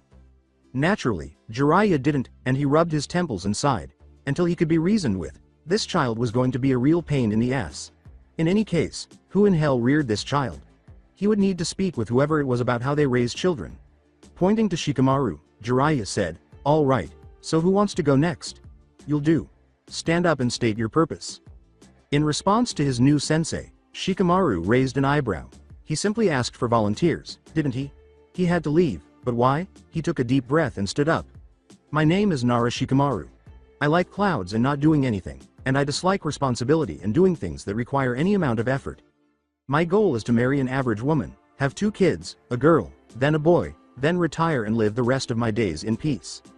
Shikamaru felt a chill go up his spine as Jiraiya smirked and said, a bit specific are we? Well, we'll see how we can fix that lazy Nara attitude of yours in the future. With a slightly softer smile, Jiraiya turned to Hinata and kindly requested that she get up and repeat what the others had done. Hinata stood up shakily, her face flushed a deep red he couldn't quite identify. My name is Hyuga Hinata. L. Like. You Hinata's pupils were absent, but it was still clear that she was switching between Jiraiya and Naruto. I wish to be a great shinobi, strong like my father and kind like my mother. Hinata's eyes finally took on some semblance of confidence with her next words. I wish to be a great shinobi, strong like my father and kind like my mother. Jiraiya didn't think she was doing it on purpose, but it was painfully obvious what she was thinking, and that daft blonde wasn't even noticing. The poor girl nearly broke Jiraiya's heart. He questioned whether she would have said that if she had been aware of what her father had said about her. What if she was aware already? For Jiraiya, that only added to the sadness of the situation. Before he started, he let out an inward sigh and cleared his throat to make sure his voice was normal. I am a man who loves like a lion but purrs like a kitten. I am known throughout the elemental continent, for my daring.do has been spun into the myths of our time. I am the great white lion of the fire country. The author of the best selling Icha novels. The great toad sage of Mount Mayuboku, Jiraiya. Sama. All right, now that I know more about each of you. Jiraiya began to hop on one foot in a distinctly ancient dance that resembled a monkey hopping around. The children simply gazed at the moving dance performance. It was Naruto who spoke first. So you were a pervert? Saying, I'm not a pervert you little brat. I'm a super pervert. Jiraiya gave Naruto a head slap. Both Shikamaru and Hinata began to worry about what they had just gotten into. After what was supposed to be a straightforward meet and greet with his new sensei, Shikamaru discovered that he was far more worn out than he had anticipated. Naruto's relationship with Jiraiya Sensei was going to be the most infuriating thing he had ever encountered. Particularly after Jiraiya Sensei was given the new nickname, Arisenin, by Naruto. Naruto had thought, "'Cause, you're a pervert and a sage. The moniker, don't call me that, brat, I'm your teacher, and with that comes respect, get it?" had not gone over well with Jiraiya. Fine. Uro-sensei. Jiraiya had let out a loud groan. Jiraiya Sensei was going to lose this argument because Shikamaru knew Naruto too well. Once more, Hinata attempted to persuade Naruto that one should treat superiors with the deference they deserve, but Shikamaru shook his head and turned to face the girl. Hinata, don't bother with it. Naruto only gives that sort of respect out of experience rather than perceived distinction. Jiraiya. Sensei'll have to show Naruto what exactly makes him so respected in order to get Naruto to show him at least a somewhat proper amount. Hinata had given that a rather demeaning look. She has only been able to communicate with Naruto-kun once so far, and that was when she attempted to correct his errors. What was she going to say to him if she couldn't accomplish that? She couldn't even think of having a normal conversation with him. The embarrassment would kill her. Shikamaru had attempted to smile as broadly as he could at the girl he knew had a serious crush on their new, blonde teammate, saying, "Don't worry, Hinata. It'll just take some time." After Shikamaru tried smiling a little wider and closing his eyes, Hinata calmed down a bit. For a brief moment, she had looked at him in horror that he understood her feelings. However, Hinata's current state of calm was really just a lighter pink flush and nervously prodding her fingers together. However, Hinata had been unable to say much more after everything was said and done. With Jiraiya, Sensei and Naruto fighting every other minute, she hadn't had much of an opportunity. Not wanting to think about the headache he had developed, Shikamaru dragged his feet back to his house with a heavy sigh. His mother, Nara Yoshino, abruptly confronted him as soon as he entered his home. His eyes attempted to dart around in search of an escape route, but the calculating look he was receiving was enough to send a chill of dread through his body. Yoshino had put herself in a very awkward position for Shikamaru to escape from, standing directly in front of him with her arms out to the sides. "Not so fast, Buster," she said. "You're going to sit down and tell me everything, or no supper for you, got it?" The idea made Shikamaru wince painfully. He was hungry because he and his two teammates had had to skip lunch to get to the Hokage's office. Shikamaru knew he hadn't received specific instructions to keep quiet, but he was going to do everything in his power to avoid this unexpected pain in the ass. Mom. I'm not entirely sure I can tell you anything that you'd actually want to know." "Well, why don't you tell me what you can and I can probably fill in the rest, Yoshino was more familiar with Nara men than Shikamaru likely believed. Shikaku was equally inept at this kind of thing. Yoshino enjoyed her control and had brought her head very close to Shikamaru's perspiring brow. She could almost smell her son's fear. "Let's go to the living room and talk a bit then," Yoshino said, grabbing Shikamaru by the shoulders. Then, using her vice-like grip, she led her son to the living room and the cushions. "Your mother is just a little bit interested in your life, sweetie. This won't hurt you, I promise." Shikamaru merely let out a groan. Shikaku had almost reached for the handle of the shoji outside when he sensed something. He swiftly pivoted on his heel and made his way to the closest sake bar because he really didn't want to step into it right now. Before anyone could notice, Hinata had entered the main house of the Hyuga in a stealthy manner and hurried to her room. Over the years, she had mastered the art of avoiding direct conflict with her family. It never worked out, and at that moment, she desperately wanted to be by herself. She shut the door behind her and sank to the floor, leaning against the cherry wood. For almost the whole day, her thoughts had been almost completely absent.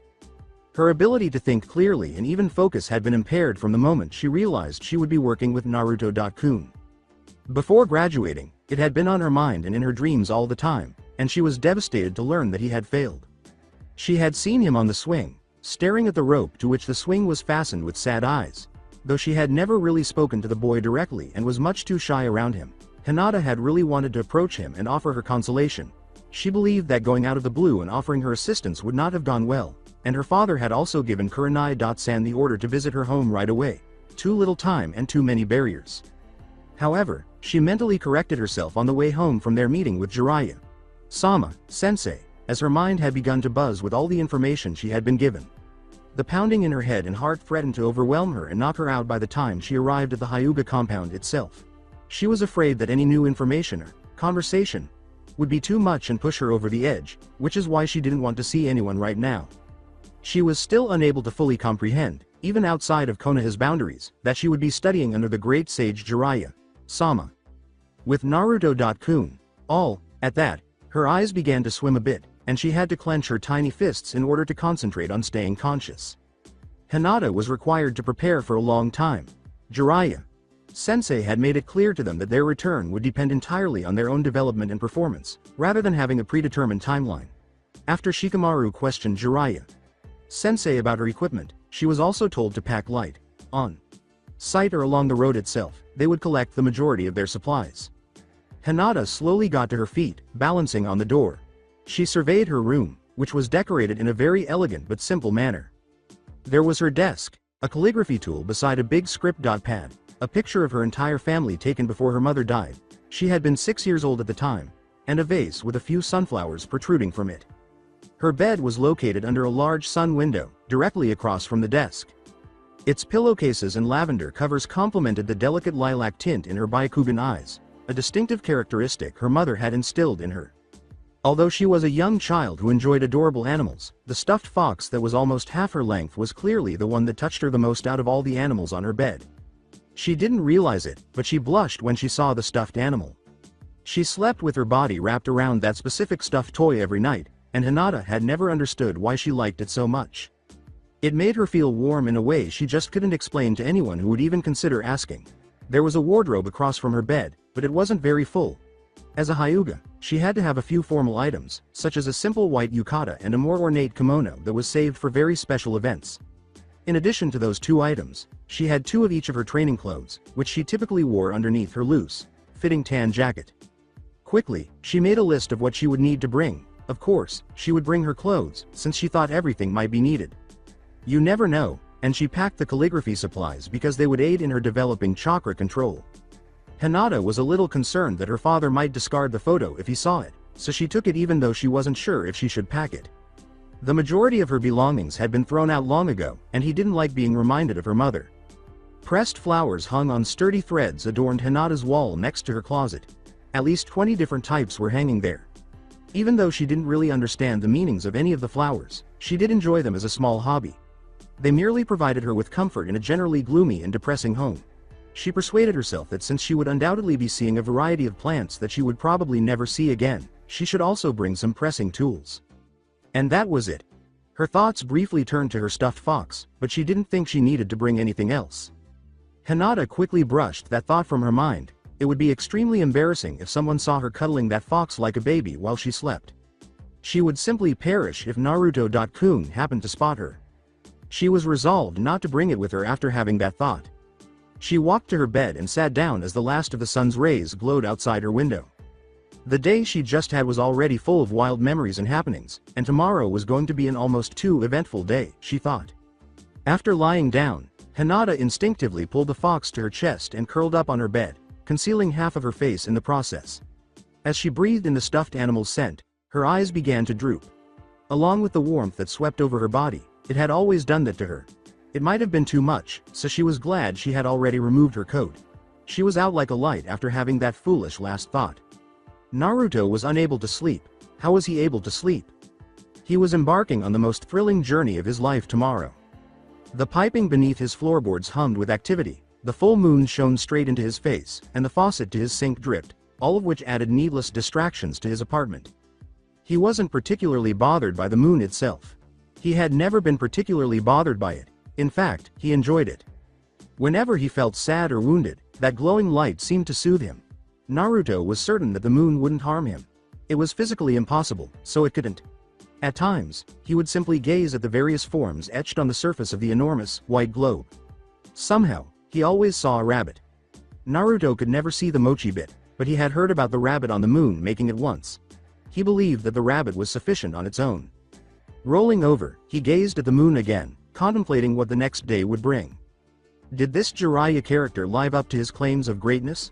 Naruto had the bruises and ego busting to demonstrate that Jiraiya was at least somewhat capable of being a ninja, but he still thought he would find out pretty quickly.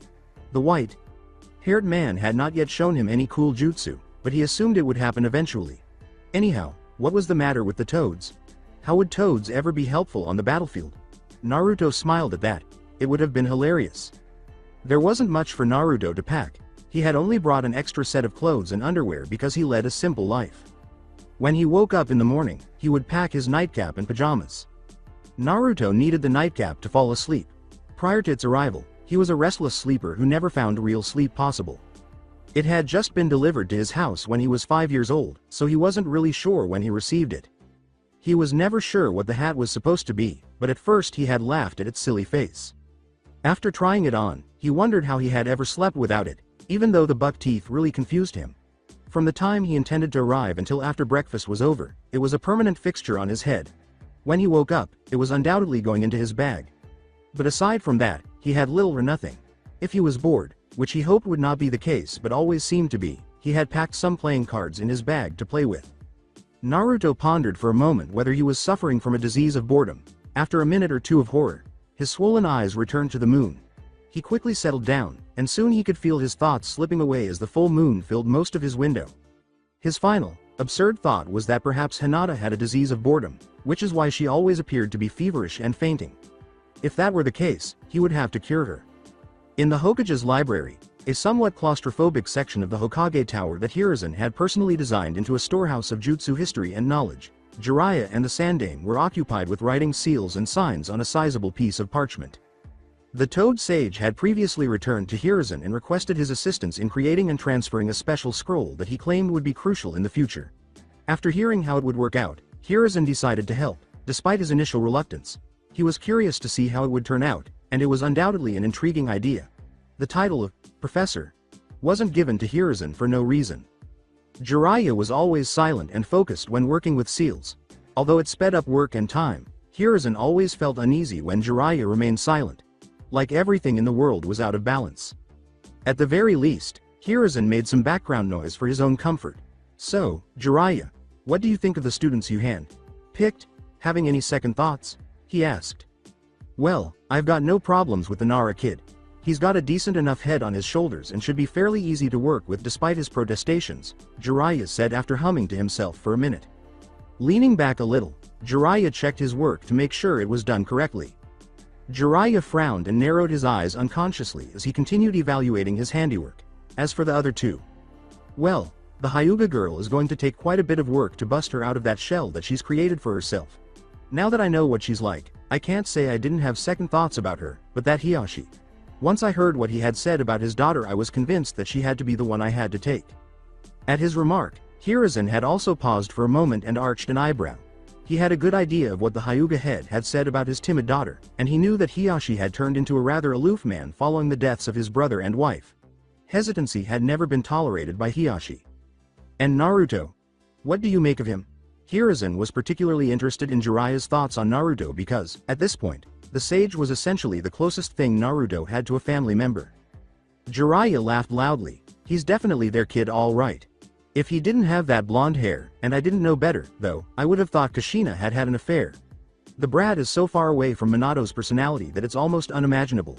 After I saw him pull off the Kage Bunshin, though, I knew he had the Namikaze Chakra reserves. Even with the Kyuubi inside of him, he didn't use any of that power to manifest those clones. That was his own doing, through and through. That's why we're doing this in the first place, anyway. Yes, he certainly does have a lot of potential, Hiruzen said, nodding to himself in response to Jiraiya's statement. The problem with him is his constant need for attention, though. I'm afraid all the years he's spent alone has created somewhat of an attention monster, Hiruzen said, laughing lightly at some of the more outrageous of Naruto's attention-seeking antics, which he referred to as pranks.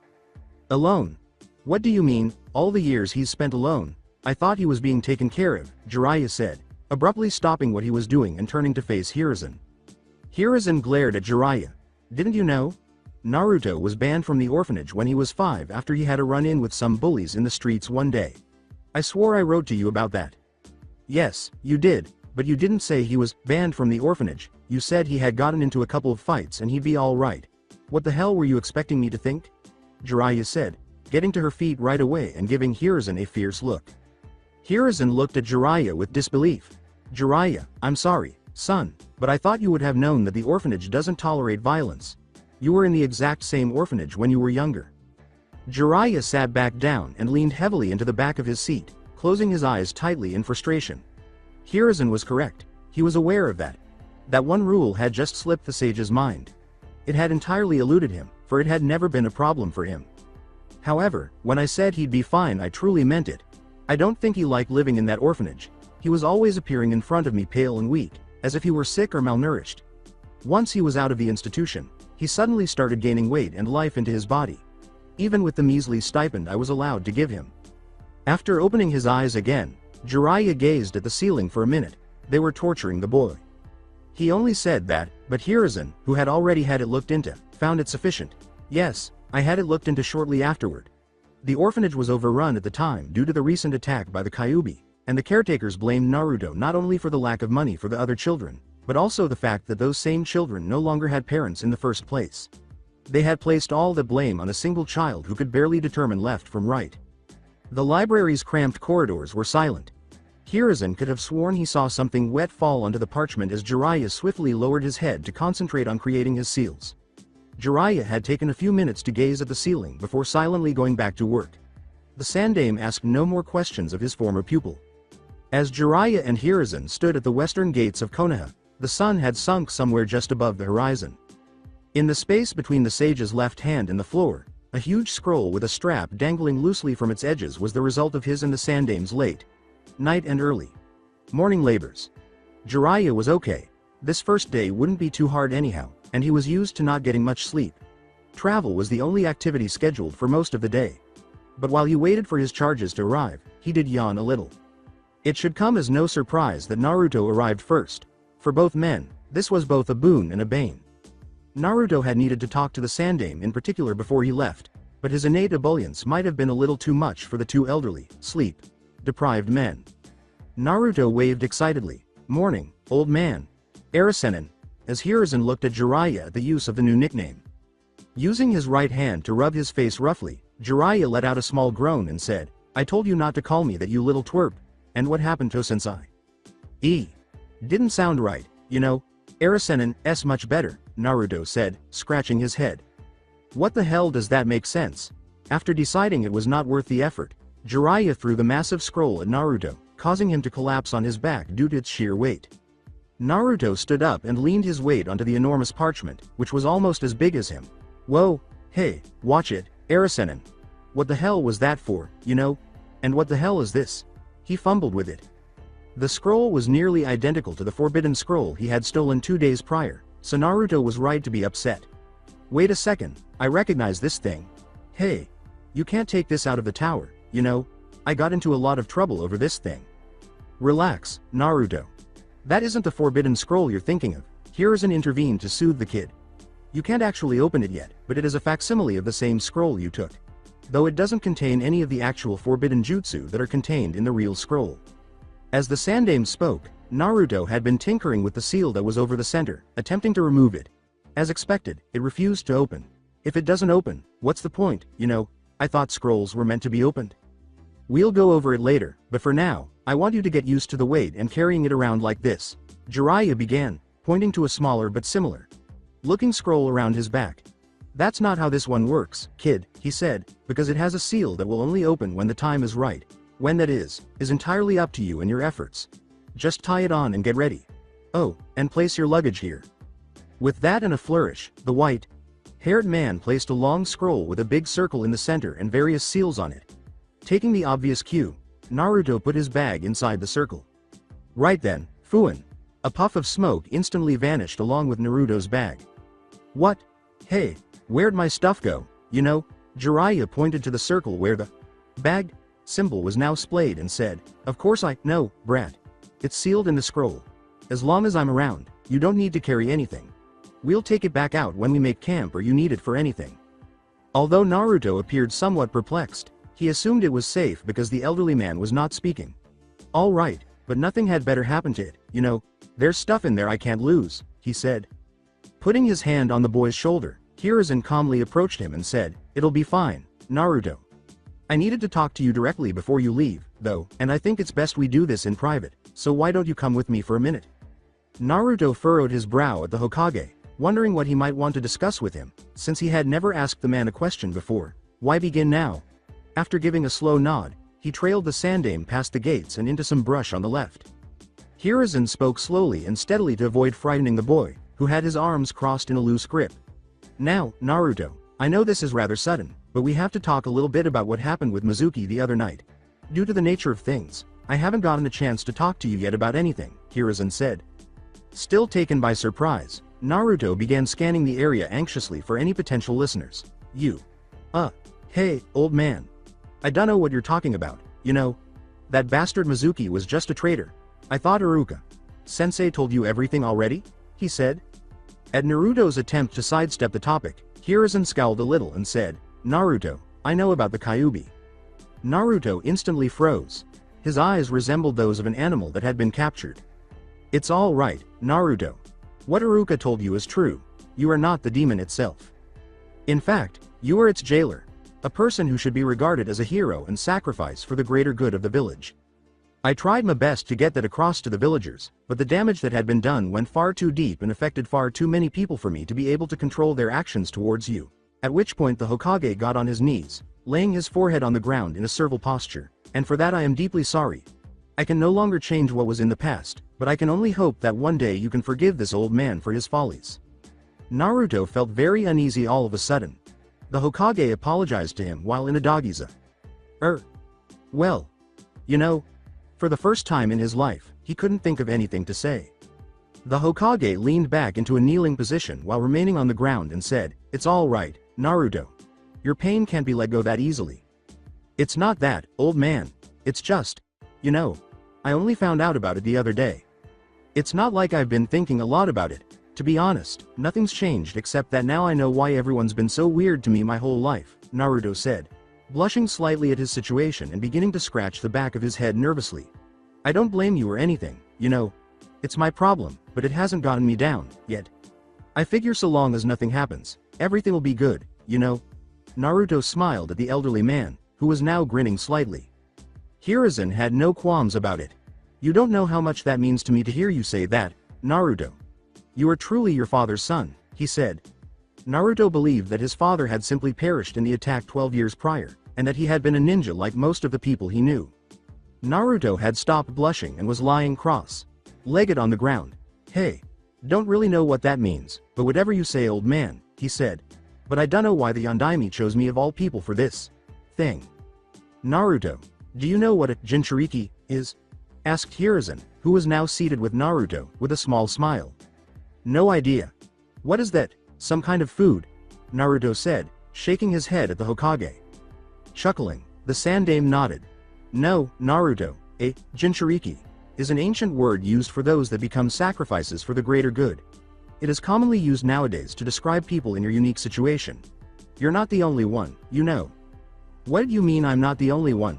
You mean there are others with something inside them, too? Like, all over the place? That's crazy.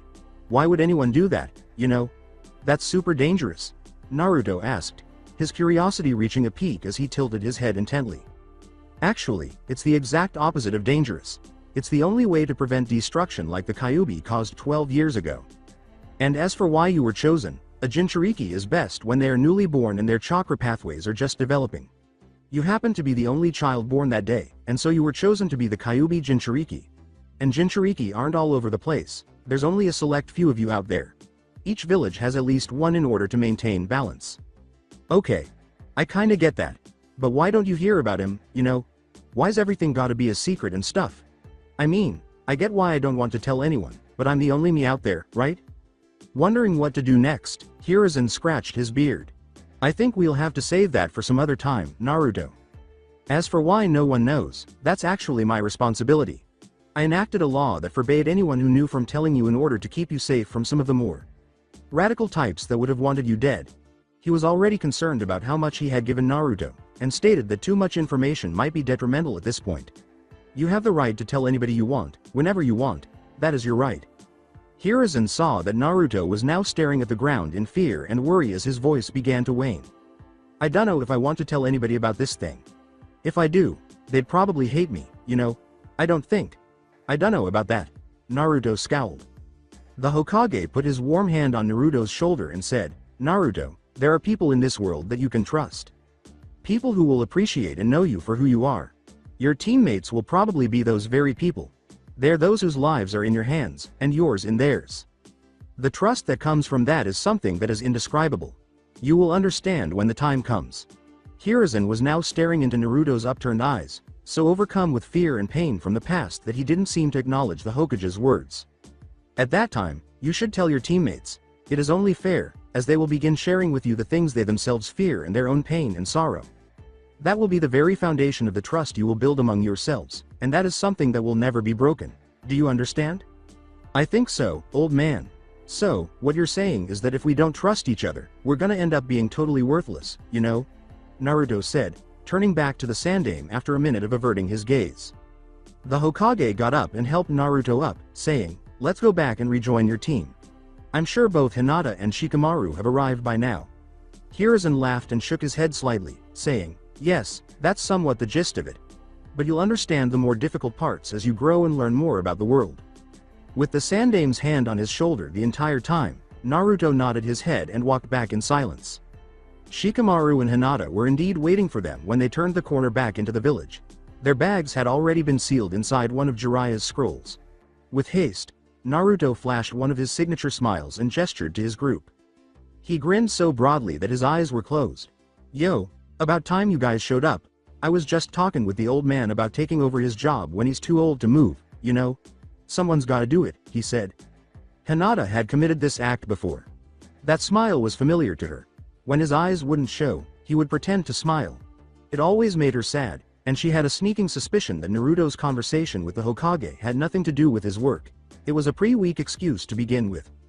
Hinata bowed slightly to the Hokage and said, Gee, good morning, Naruto-kun, Hokage, Sama. Hiruzen grinned at the two, utterly disregarding Naruto's remark regarding his age. Yes, good morning, Hinata. And you as well, Shikamaru. I hope you both have said your proper goodbyes to those you'll be leaving behind? Though for different reasons, Shikamaru shared Hinata's suspicions. Yeah, though having to deal with my mom was a real pain in the ass. I barely got here a couple minutes ago. Shikamaru still felt a shiver run down his neck from his mother's tight grip. Yes. My father knows T. That I've gone, Hinata said, reverting to her usual anxious behavior of blushing and fidgeting with her fingers in an attempt to avoid mentioning the incident outright because she didn't want to recall it. Seeing this, Jiraiya clapped his hands together and said, all right, then, well, it's about time we set off. We've got a long road ahead of us, and we can't keep it waiting for too much longer. Hiruzen nodded at his pupil, comprehending the reasoning. Yes, you three are about to head out into the wide world and experience all its wonder and mystique. The world. The Hokage touched his beard. Yes. Always seek your own freedom, and your world will stand stretched out before your eyes. If your dreams guide your spirits, conquer them. Always bear conviction behind your beliefs and you will never stray from the path that is right and true. Return to Konoha with the plan of having more wisdom than strength, and you will find yourselves with more strength than you will have planned on achieving from the start. Never waver from your convictions, and you will truly become fine shinobi that we all can respect. Couldn't have said it better myself, honestly. That's what you get for being such an old geezer. Jiraiya grinned in response to his old sensei's words. The Sannin clapped the Hokage's back and laughed. Hiruzen simply grinned and slightly squinted at the obviously middle-aged man who was blatantly disregarding his own age at the moment. Hiruzen smiled mischievously, and Jiraiya simply laughed again. Yes, well, you're getting here yourself, Jiraiya. Don't ever forget that, or what you told me when you came to me in the first place. That was the only reason I ever agreed to this little idea of yours. Meanwhile, Naruto continued to be mesmerized by the Hokage's words. He was unable to fully piece it together, but he was aware that the meanings of his parting words and his earlier conversation with the elderly man were not all that dissimilar. Later on, he might need to ask someone about it, perhaps Shikamaru, who seemed to understand, but for now, he would just think it over and see if he could decipher its meaning on his own. With that, the four members of Team Jiraiya left Konoha, its Hokage, and its gates behind and headed out onto the road. After about 5 minutes of walking in silence, Shikamaru was the first to speak. That reminds me, Jiraiya. Sensei. You never did tell us where we were going.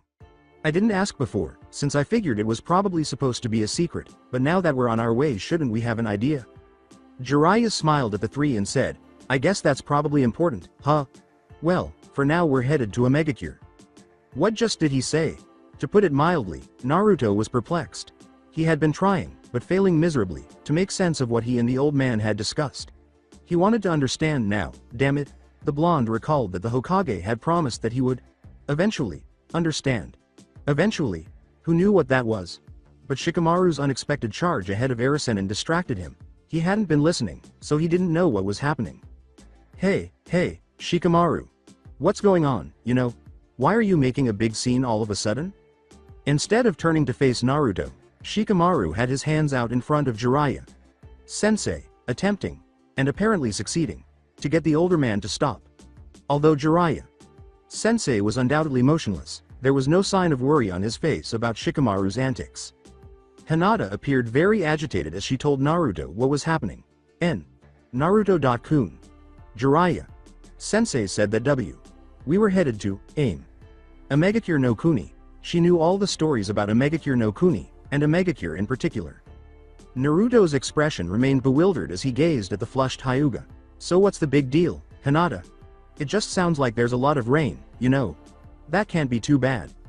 Naruto, Omegakure no Kuni is one of the most unstable regions on the entire elemental continent. Shikamaru started talking to Naruto via Jiraiya, turning his gaze away from the individual. The Rain Country is notorious for its strict border control after the Great Shinobi Wars. The place is practically a demilitarized zone for refugees and missing nins from all over the place. It's incredibly dangerous not only for those reasons, but also because no one actually knows what's going on inside the country itself. Hey, that's pretty good, Shikamaru, Jiraiya. Sensei said, smiling at the young Nara. That's exactly right. And that's exactly why we're going there. Exactly why we're going there, no offense, Jiraiya. Sensei, but are you insane? That place is the definition of a pain in the ass. Not only are you expecting to even get us in there, but you clearly said we wouldn't be placed in that kind of danger just yesterday. Shikamaru, which was the first time that Naruto had him, was furious. Shikamaru must be very active here in Omegakure, which must be pretty crazy. Naruto's reasoning made sense, but everyone else was completely different. I still don't see what's the big deal, you know? I mean, if we've got to get stronger, why not go to the most dangerous place? Hinata was so horrified by the idea that she was unable to finish her sentence. Naruto.kun. We can't handle that kind of place. Why yet? If we go there's a versus very good chance we could. Jiraiya. Sensei had turned to face the Hyuga directly and seriously, asking, we could die, is that what you're trying to say, Hinata? Hinata nodded her head shakily, her pale, lilac eyes starting to well up with a few tears. When Naruto noticed how terrified she was, he felt compelled to defend the weak girl. Prior to that, Naruto didn't even believe he had registered Hinata as a girl. He thought she was merely a placeholder. His own blue eyes became a little more resolute. Naruto flexed and grabbed his right bicep to impress, but his orange jumpsuit made it difficult to tell. Don't worry, Hinata-chan, no matter what happens I'll be here, you know, with me around. There's no way we're gonna die, he said. Hinata, on the other hand, was gazing at Naruto with wonder. Did he just promise to keep her safe? He used a chan honorific for her name, but what? In an instant, Hinata's mind shut down. Even though Naruto-kun's statement was largely pointless, it contained everything she could possibly hope for because it was the most he had ever said to her directly.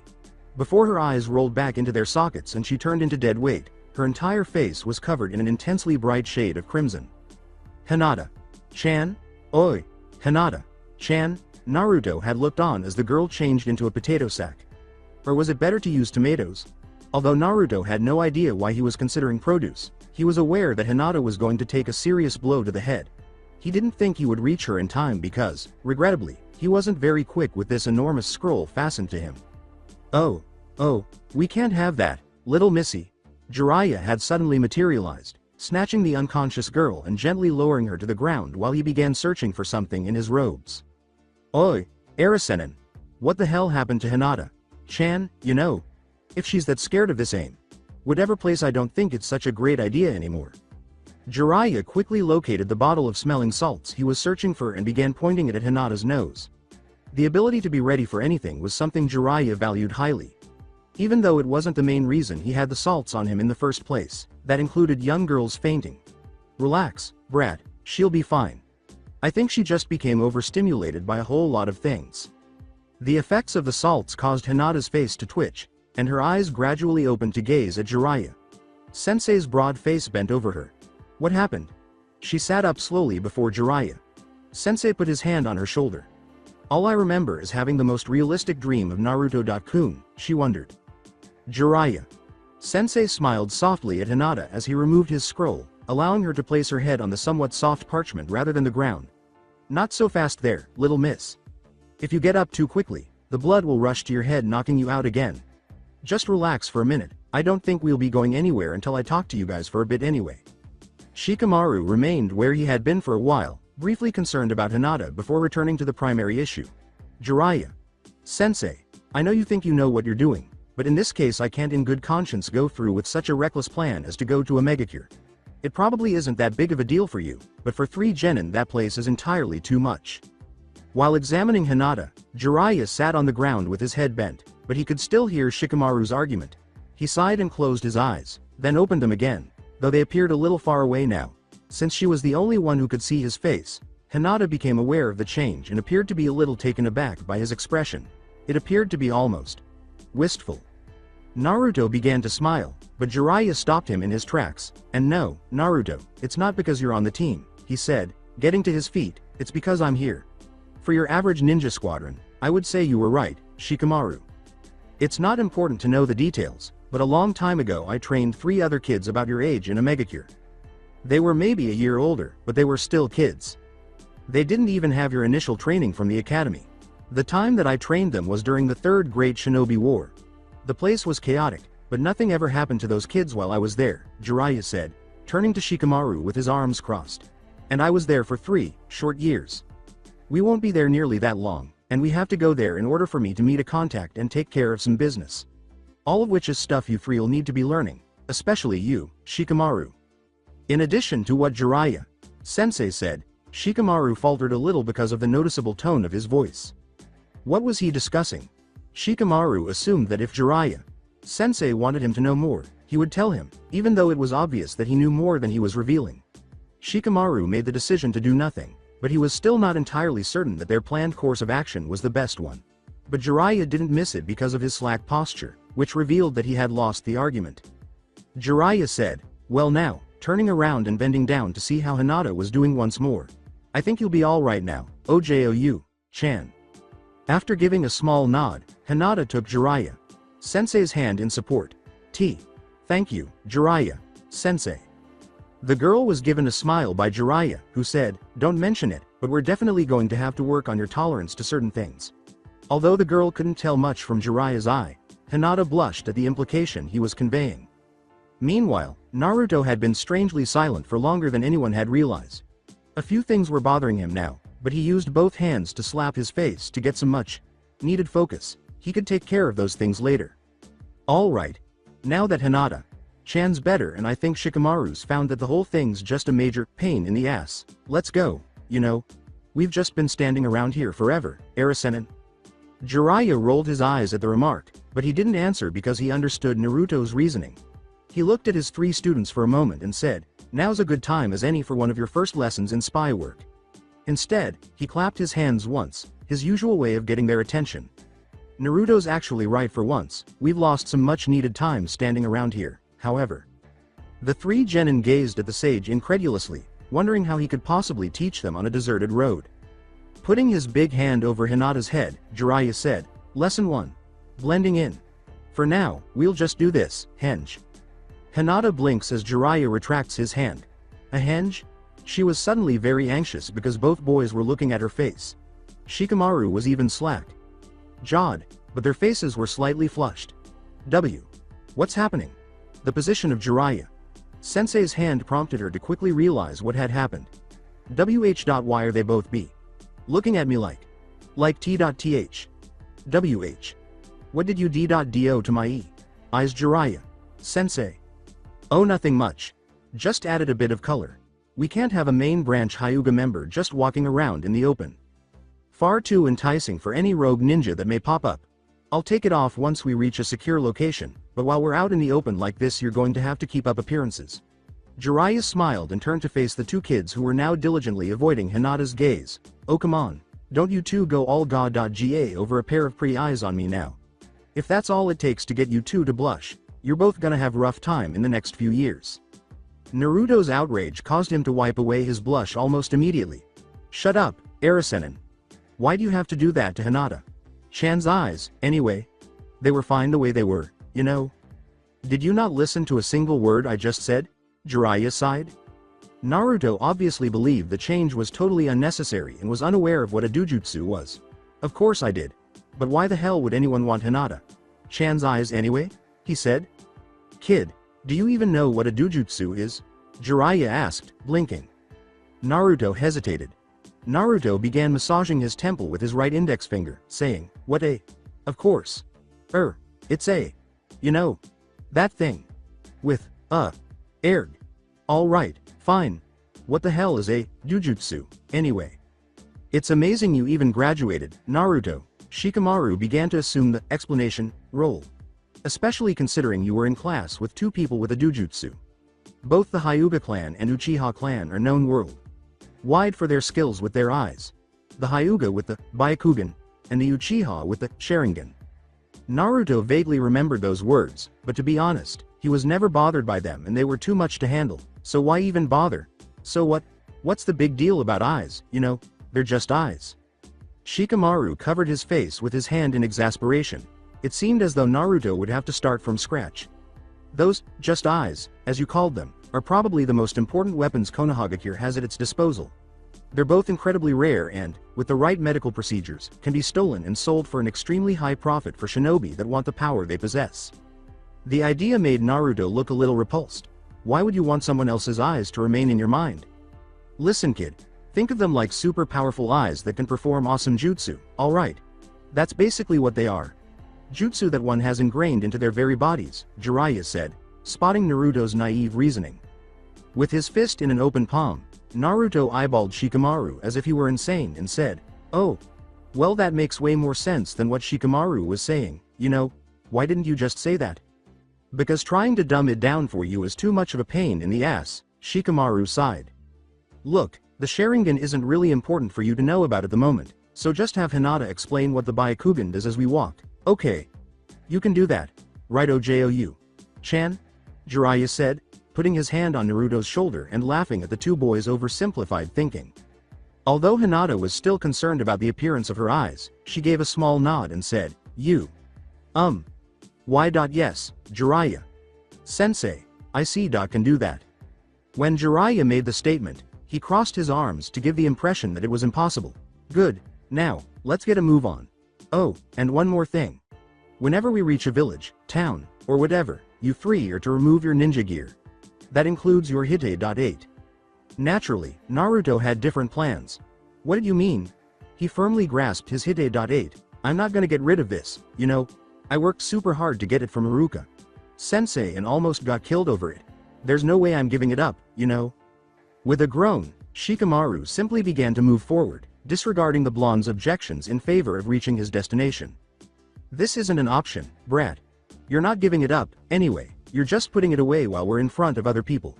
We can't have you walking around parading that you're a Konoha shinobi for everybody to see.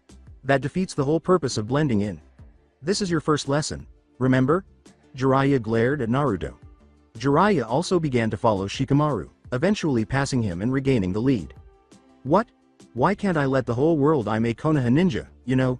That was the whole point of me even becoming a ninja in the first place." Jiraiya halted abruptly and spun around, glaring at Naruto with daggers. "Brat, you and I are going to have a very long talk about what you just said once we're off the road, you hear me? This is not a negotiation, and you will take off your hideout once we find civilization."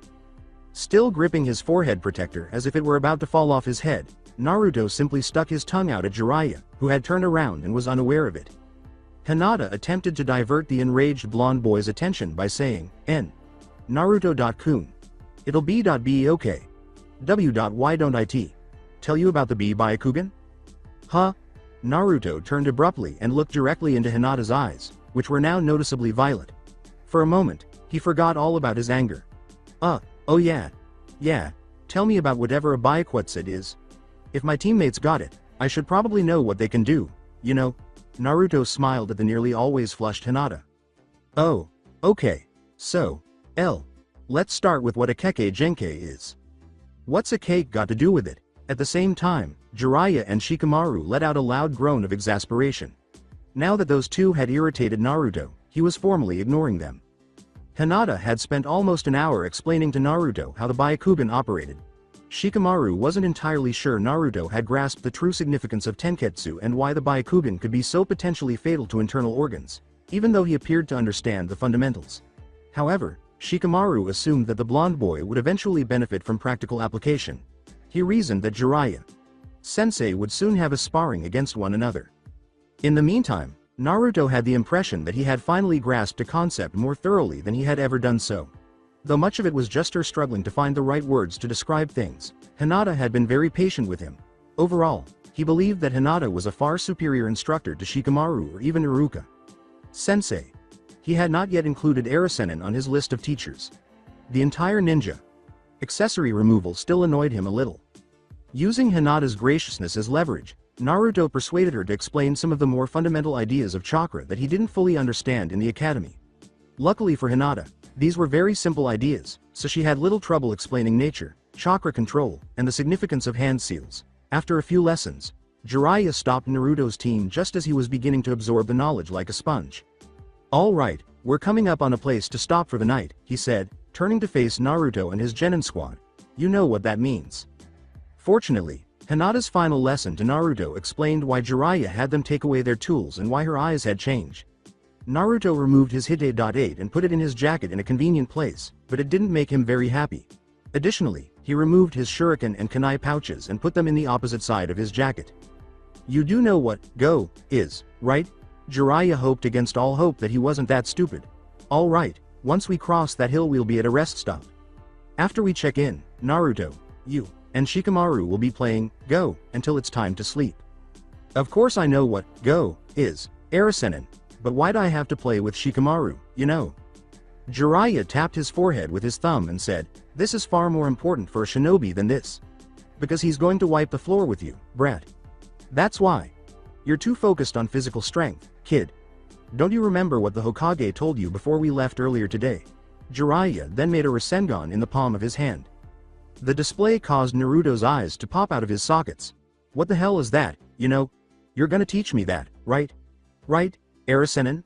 Jiraiya instantly felt bad about letting him see the Rasengan because Naruto was obviously too preoccupied with it. But Jiraiya was cunning enough to take advantage of it. "Sure, kid. I'll teach it to you once you can beat Shikamaru once in a game of go," Jiraiya laughed. He was aware that Naruto would need some time to accomplish that. "You're on, come on, Shikamaru. I'm not gonna let you beat me at some stupid board game, you know." Naruto darted ahead of everyone else, heading for the smoke trail that was subtly rising over the top of the hill they were on. The smoke trail was a fairly good size, which was a sure sign of a structure of some kind. Shikamaru rubbed his eyes and said, what a pain in the ass." He was already feeling a little worn out from all the walking, which he still didn't fully comprehend. Why didn't they just hop through trees like they usually do if they were meant to be making time? Even though he had a few theories as to why, it still seemed like too much work. "Don't let him win on purpose, Shikamaru." Jiraiya conveyed this message to him in his speaking. "If I find out you did, I'll have him have to beat you twice. Hinata will be watching you two play and reporting to me about the games. I want to have you finish at least 5 of them by dinner time, got it?" Shikamaru gave the Sannin a languid wave. Yeah, I get it. But what exactly are you going to be doing? Shouldn't you be watching us?" Jiraiya was attempting, but failing miserably, to hide his silly smile at what he was about to do. Jiraiya slapped his hand over his mouth as the strange giggle escaped injustifiedly. "Research.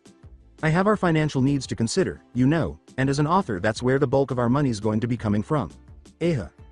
Shikamaru raised an eyebrow at Jiraiya. Sensei's strange actions, but he didn't pursue the conversation. Too much trouble. As the 3 surviving members of Team Jiraiya considered at least getting off their feet for the night, they swiftly followed the dust trail the Uzumaki had left behind. Naruto clutched his blonde hair in excruciating annoyance at his predicament. "Arg! You've gotta be kidding me. That's the 8th time in a row, you know." There were black circles all over the go board between the two boys. Shikamaru had triumphed once more, but he didn't appear to be as happy about it as Naruto might have thought some of the other children he knew would be.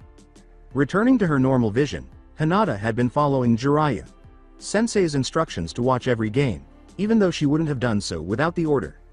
"But N Naruto-kun, you're definitely getting better at it." While watching the boys play, she had been preparing her jars of healing salve, and she had practically explained its purpose right away. Since Naruto was naturally curious, he had to be aware of everything that was happening around him at all times to avoid feeling excluded or unheard. Although he had never really needed the stuff himself, he had been impressed by her idea for the medicine. In addition, Shikamaru had shown his admiration and interest in her own original work. Following the little ego boost, Hinata had felt elated and much more at ease, and the 3 of them got along pretty well. Naruto had dubbed her his voice of reason, because he needed a term for everyone he knew. He had also been asking her all the time how to play. Go, in a way that would defeat Shikamaru and knock him off his high horse. Or low horse. Or any horse that Shikamaru rode. A deer, perhaps. Shikamaru merely grinned a little, while Hinata had laughed at Naruto. Kun's digression. Although there had been a few exceptions, she had never known much friendship in her life. This was undoubtedly one of the happiest periods of her life, even though none of that mattered at the moment. As soon as Jiraiya put the three of them in a room together playing board games, Shikamaru understood what she was trying to do. Each of them needed something silly and childish to get out of their shells because they were 12 years old. Shikamaru loved playing his board games and was a kid at heart, even though he was more of a outside-the-box thinker, despite his complete dominance. Naruto was improving, and Hinata was correct.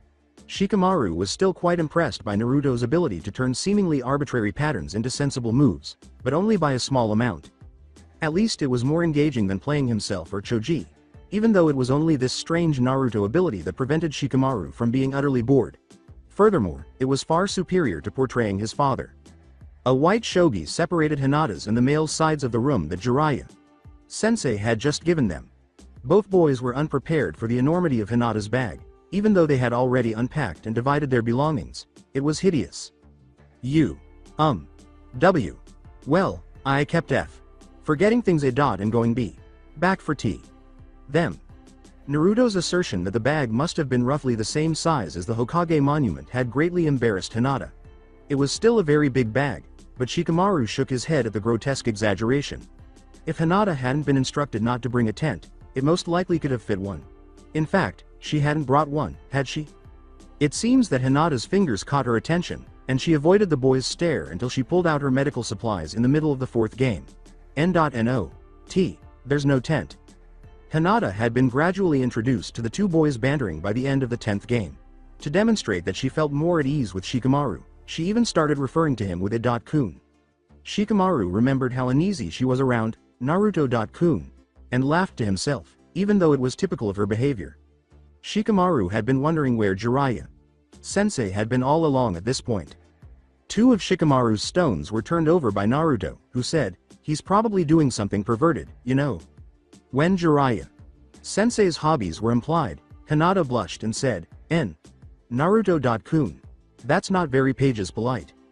You know he's probably right, Hinata. He did call himself a super pervert the first time we met him.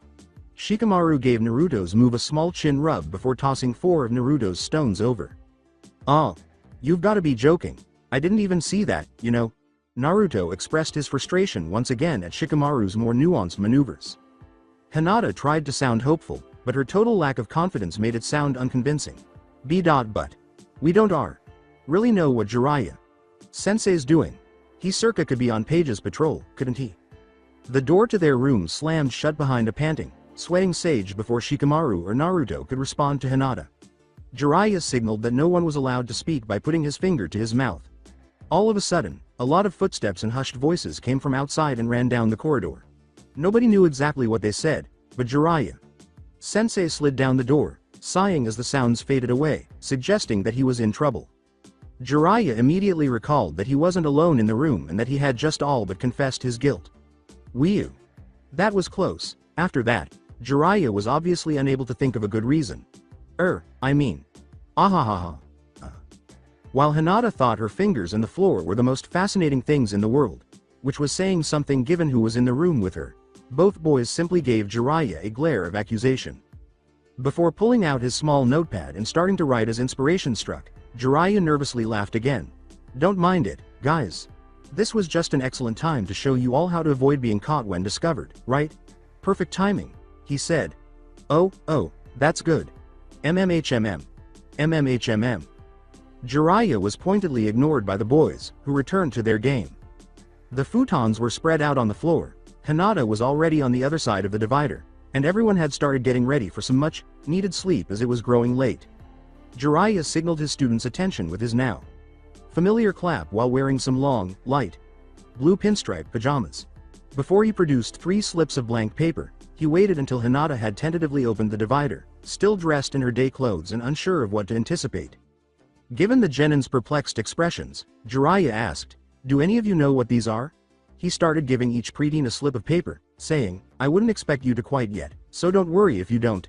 These slips of paper are infused with a special type of chakra. Special type of chakra? What's so special about a slip of paper, you know? Naruto had started to turn the paper in all directions, hoping that by changing its position, it would divulge its secrets. As Jiraiya said, "Listen up, brat, and I'll tell you. By focusing your chakra into these particular types of paper, we'll be able to discern your chakra nature." His student's perspective on the slips completely changed. His grin broadened slightly. "It may be a tad early, but in order to get the most out of your training, we'll need to figure out what elements of chakra you possess. It'll make things go smoother and more efficiently in the long run, and by focusing on a specific nature you'll be able to narrow the lens a bit and focus on your own niches." After displaying awe, Naruto became very perplexed and said, "Wait, what's an element gotta do with chakra, you know?" Jiraiya and Shikamaru had become accustomed to how little he had learned from the Ninja Academy, so they were prepared for his ignorance. As a result, they showed no overt indications of their typical annoyance with Naruto and his simple inquiries. Hinata, who was on the opposite end of the spectrum, seized the opportunity to become somewhat more accustomed to speaking with Naruto directly. Jiraiya turned his attention to Shikamaru as Hinata described the natures of the chakras and how they balance, saying, "Why don't you go ahead and give it a try while our OJOU Chan explains it to the brat? It'll give Naruto a bit of an idea as to what to expect." After giving the sage a nod, Shikamaru started pressing chakra into the paper slip. As the paper turned to dust after a few seconds, someone said, "Earth, huh? Can't say I'm that surprised, but what a pain in the ass element to deal with." In light of the circumstance, Jiraiya chuckled, saying, "Well, you're pretty down.to. Earth anyway, Shikamaru. It only makes sense." "Whoa. That's so awesome, you know, alright, now I wanna try," exclaimed Naruto, who had witnessed what had happened to the paper. He immediately focused his chakra into it, and although it took him a little longer than Shikamaru, the paper split in half. EH. What happened? What's that supposed to mean, you know? Jiraiya rubbed his chin and crossed one arm, saying, "It means your nature is wind, brat. That's pretty interesting." According to Naruto, a breeze wasn't a particularly powerful attack, so he seemed a little put off by it. "Huh? What's that supposed to mean? And why wind, you know? That sounds totally weak." Jiraiya, on the other hand, appeared quite serious. "Naruto, wind is a pretty unique element to have. Even in Kei's no Kuni there are few actual wind masters. Instead they focus on other forms of attack. As for it being weak, have you never heard of a hurricane or a tornado?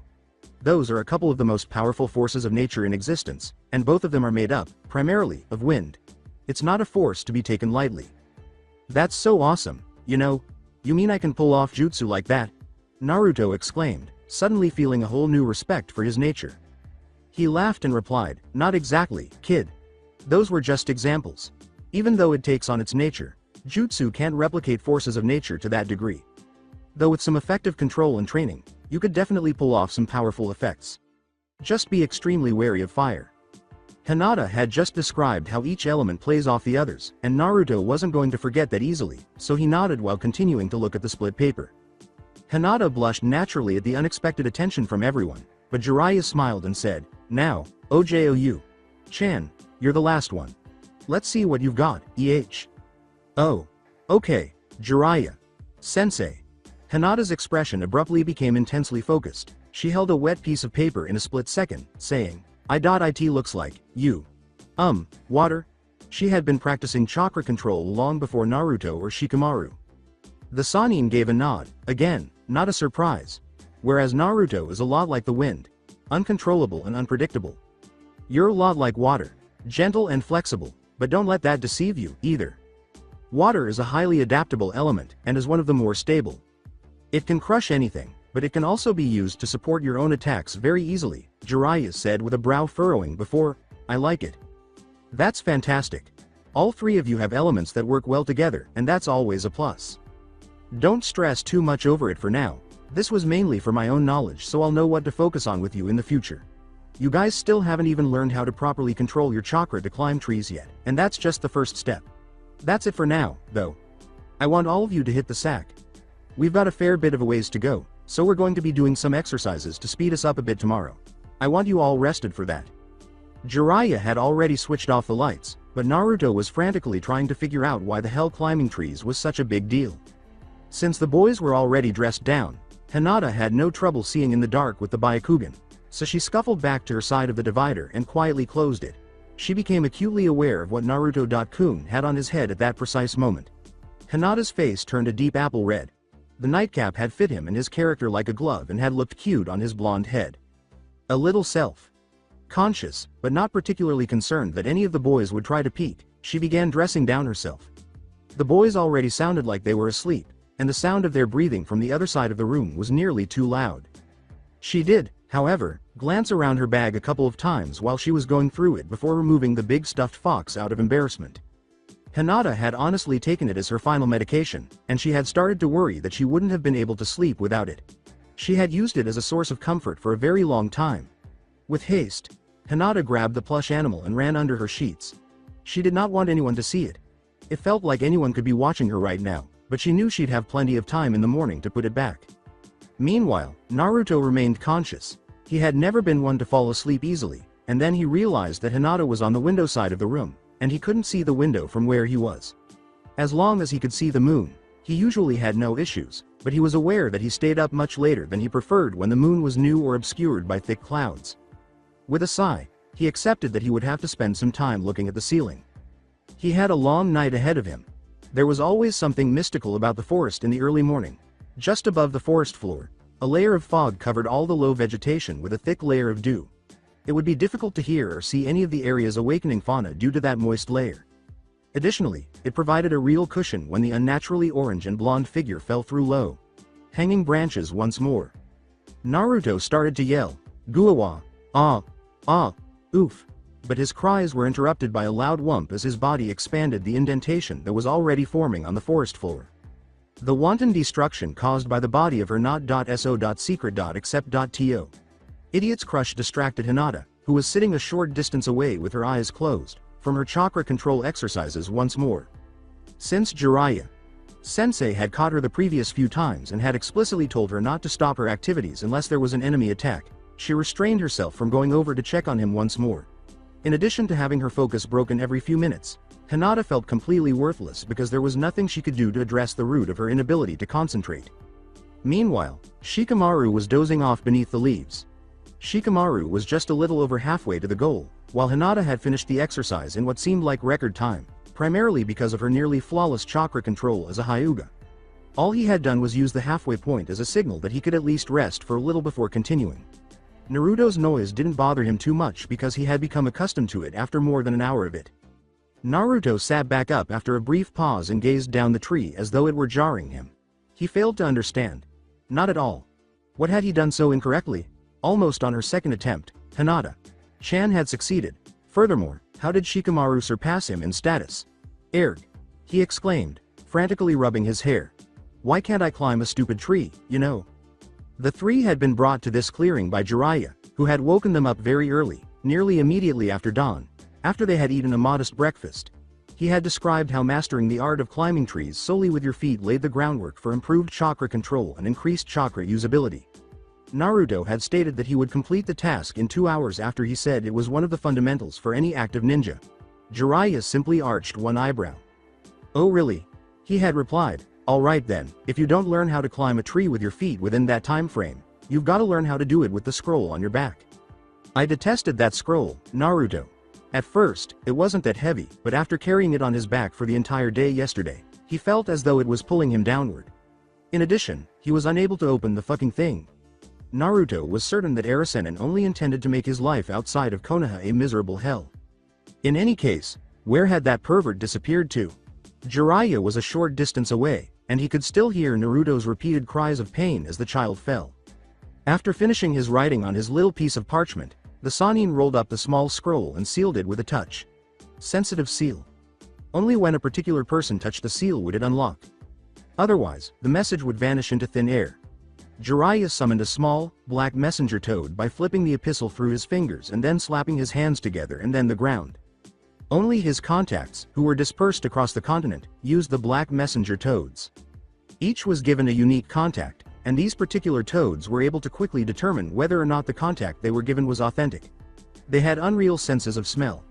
Even though Jiraiya had repeatedly assured them that the toads were the safest way to stay in touch outside of face.to. Face meetings. Her contacts detested them because they seemed a little too obvious. He traveled too much for that to be a useful method of communication. The toad, whose body was lined with squiggly, nearly neon purple lines, attached its tongue to the message and then sucked it up like a fly. Gamabunta, the toad's boss, gave it responsibilities that prevented it from speaking, so it hopped twice to confirm Jiraiya's request. Okay, good. Now I don't want you to leave before he gives you a reply. Okay. I need to know how much I should give him. Jiraiya simply gave a nod before the toad summoned itself in reverse. After settling that, Jiraiya paused his thoughts for a moment and said, I think I should probably teach Naruto how to climb a tree properly before he breaks his back. Can he break his back? Hold on. Jiraiya shrugged and said, it's best not to push it. The elderly wise man rose and turned to return to his students. Hinata was focused intently on her assignment, a chakra control exercise meant to gather the pervasive mist in the air close to the ground surrounding her body. She only knew that Jiraiya Sensei had instructed her to do that. She had no idea why she was doing it. Hinata never disobeyed those in power. Hinata was having trouble carrying out the task, even though it seemed relatively simple at first. This was her first attempt at drawing things in with chakra. She couldn't see it with her eyes closed, but the low, hanging mist appeared to tremble briefly before returning to its comparatively motionless state. Hinata opened her eyes for a moment, sensing something, and then let out a disappointed sigh. Nothing appeared to have changed. She didn't think she would be having this much trouble if Jiraiya Sensei had simply explained what this was meant to do. Hinata was similar to Naruto in that she was the kind of person who needed a more ambitious objective to strive for. She adopted his lifestyle because of it as well. She never gave up and kept moving toward that one seemingly insurmountable objective. The never back down part was still something Hinata was working on. Jiraiya retreated into the clearing at that precise moment. Unintentionally, of course, Naruto used that moment to fly diagonally through the canopy, slicing a rivet into the ground as he skidded a few yards. His eyes were clenched, and then he opened his right eye slightly to look directly into Jiraiya's somewhat inquisitive eyes. Naruto leapt to his feet, his eyes snapping open. He was never one to sit around doing nothing. Oi, Arasenin. What's the trick here, you know? Naruto growled a little when he saw Shikamaru dozing off a short distance away. And why am I the only one having problems here? The blonde hair on top of Naruto's head was slightly ruffled as Jiraiya clamped his enormous hand over his head and said, that's why I came back here. I could hear your racket 50 yards away. Can't have you declaring our presence to everyone, can we? Jiraiya smiled. However, Naruto grimaced. He was unaware of how loud he had been. Both Hinata, Chan and Arasenin had attempted to impose the notion that the secret to assimilating into your environment was to remain silent. Naturally, he had understood Hinata's explanation better than Jiraiya's, but that was only because of the way they attempted to instruct him. Shikamaru appeared unconcerned. He was probably just trying to avoid wasting his breath. Jiraiya laughed a little and clapped his hand on Naruto's shoulder to guide him back to the tree. Don't sweat it, kid. This spot's pretty far removed from any normal paths that would be taken. Other than us, no one will hear you. Just so long as you're not hurt, you can yell all you want. Though it might be better for you to at least try to contain yourself. As he glanced back up the tree he had been trying to climb, Naruto muttered something that Jiraiya was unable to hear. Large portions of the tree itself were blown away in some places by his chakra, and the bark was ripped from his kunai. I just don't get why this is so hard, you know? It's just climbing a damn tree. Well, your situation's a bit different from the other twos. Normally the problem would be that you're not putting in enough chakra to allow yourself to cling to the side, but in your case you're putting out too much. That's why you're getting blown so far away and causing damage to the tree itself. Jiraiya put his hand on the tree and looked upward. Jiraiya grinned down at Naruto, who turned away in embarrassment, and said, it's a somewhat delicate balance for you, so we just have to take it a bit backwards. For right now, we're going to ignore your little outburst about finishing in 2 hours so we can take this nice and slow for you. Naruto muttered, continuing to turn his head away, no one ever told me putting in too much was ever a bad thing. Jiraiya's eyebrow went up. The sage shook his head in shock, saying, you mean to tell me no one ever explained why you weren't able to do a simple bunshin? Your sensei at the academy probably just didn't put 2 and 2 together. Still, that's rather irresponsible of them. With rage in his eyes, Naruto turned back to Jiraiya. Oi, don't insult Iruka. Sensei like that. He had other things to deal with, you know? Jiraiya appeared taken aback by Naruto's outburst. The child must have been greatly influenced by this Iruka character. Jiraiya said, alright, I'm sorry. He probably just didn't want to make you aware of the cue. But was interrupted when frightened. Looking, Naruto jumped up onto the tree and clamped his hands over Jiraiya's mouth while hanging sideways. Stop. Naruto hurriedly looked around. Hinata. Chan had a look of complete focus on her face, and Shikamaru was still sleeping. He removed his hands from Jiraiya's lips. Sorry, Arisenin. That's... For a minute, Jiraiya read the blonde child's clumsy expression as she stared at the horizontal Naruto. He gave a small smile. Okay, I get it. You don't want them to know, huh? It is your right, I guess, but you do realize that you're not going to be able to keep that secret for long around them. Naruto appeared a little dejected. Yeah, I get it. The old man told me as much before we left, you know, it's too soon, I think. When Naruto spoke softly, Jiraiya arched both of his eyebrows before returning to a simple smile. Too soon, huh? Well, I suppose. But we're going to have to work on that later, got it? If you don't say something to them about it relatively quickly, who knows what could happen? Naruto became anxious all of a sudden. Was there something Arisenin was hinting at? What did you mean? I thought. Jiraiya made a hasty attempt to calm the clumsily stuttering Naruto. The brazen blonde didn't seem like himself when mimicking Hinata. Don't worry about it for now, kid. Nothing's going to happen as long as I'm around. I will have to explain the intricacies of that seal to you, though. It's somewhat special. In the meantime, Jiraiya continued with a grin. It's pretty impressive that you managed to practically master tree walking without thinking about it. Jiraiya's words caused Naruto to look perplexed. The Sannin were hinting at something he didn't fully grasp. Jiraiya was merely pointing to the ground, which Naruto saw right in front of him. What do you mean, Arisenin? I haven't mastered any. What? Holy shish. As the child lost focus and fell face first to the ground, his words were interrupted. Shikamaru just opened one eyelid, and Jiraiya just let out a loud laugh. The group resumed its journey towards Aim no Kuni at around 9 in the morning. Jiraiya was pleased with Naruto and Shikamaru's efforts overall, even though it had taken them an additional 45 minutes to truly grasp the tree walking exercise. Usually, Genin needed a full day or two to truly get the hang of the technique. He attributed it to Shikamaru's innate intelligence and Naruto's unintentional realization of how to control his chakra.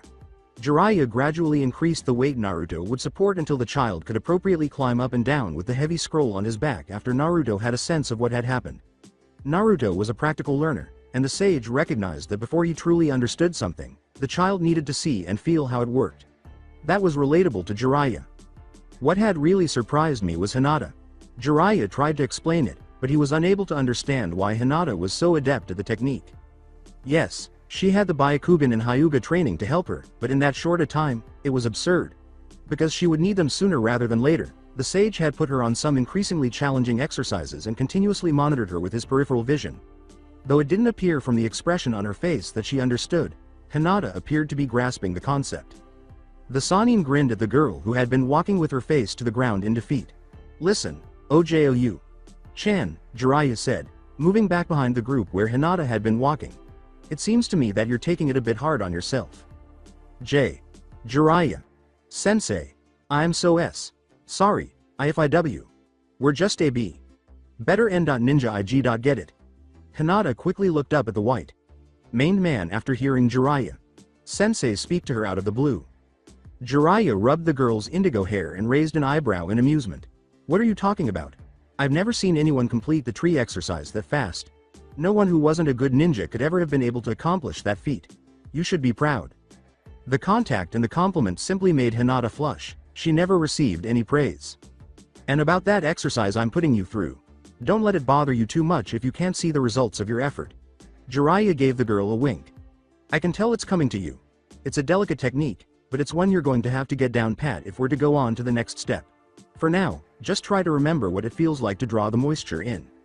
Hinata looked back up at the sage with a somewhat bewildered expression. There were too many emotions flowing through it. Yes, Jiraiya. Sensei. I think you understand. However, Jiraiya simply smiled at the young girl. And never forget, what truly makes a shinobi great is to have the guts to never give up. Abruptly, Hinata's eyes hardened with new determination. Jiraiya was a little taken aback. That was all it took to make her feelings clear. He was even more shocked to hear her say, yes, Jiraiya. Sensei, without stuttering. Jiraiya pondered, there's probably something to that. Well, Oju. Chan, just keep working at it. I'll know when you're ready. The sage then returned to his traveling position, trailing Shikamaru by a small margin. Shikamaru said nothing. That wasn't shocking at all. Therefore, the Sannin was a little taken aback when he addressed Jiraiya. Sensei. Shikamaru was certain of his theory. It's pointless, you know.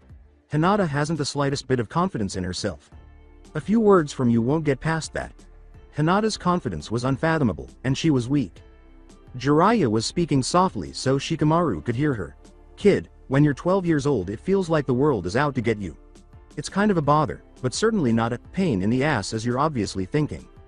That kid has something special in her. Her family may not have noticed it, but with the right training and encouragement she could be one of the best.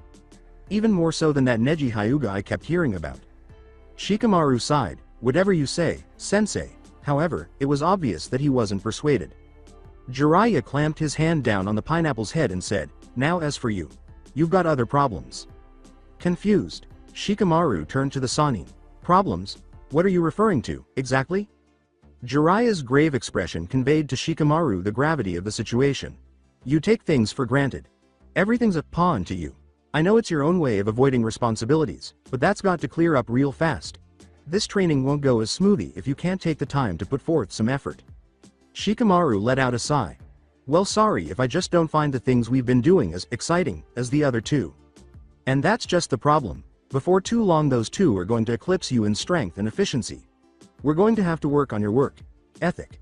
I told our OJOU Shan just a moment ago, but the truth strength of a shinobi derives from the determination to never give up.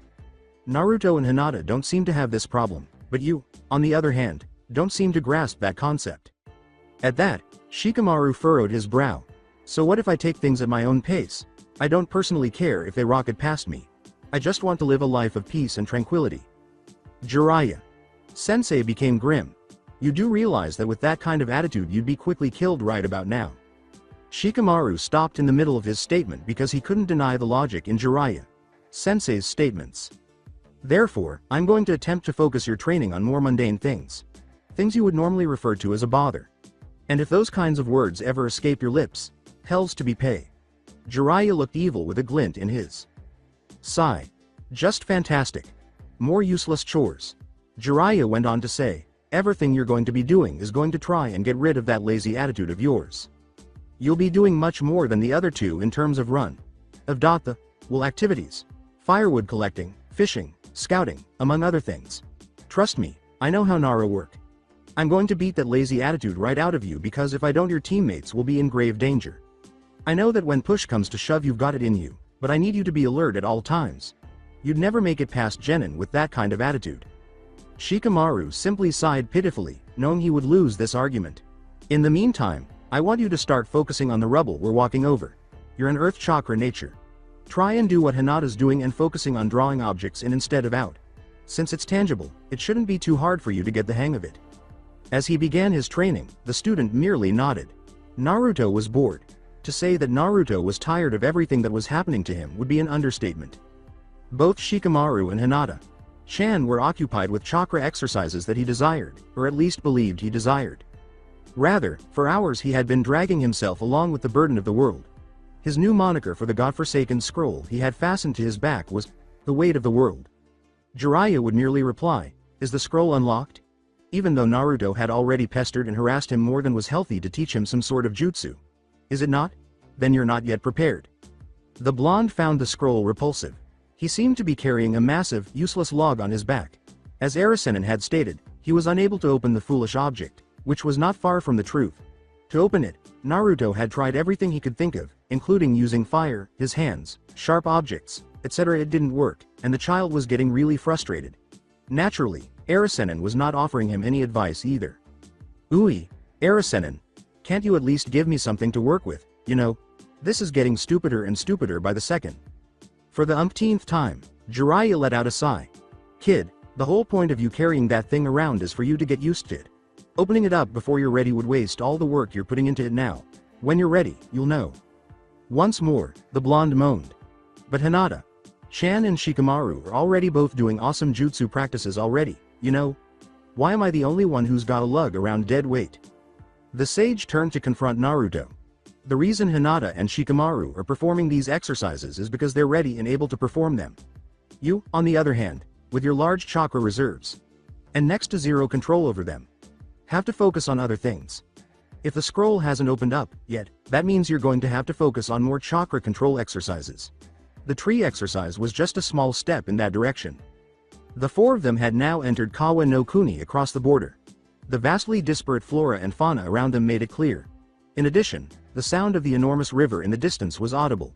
Since the river entered the field of view, Naruto has, for some reason, been filled with dread. As the group continued to move toward the sound of flowing water, Jiraiya said, "Once we get near the Chakuma River, we'll make camp.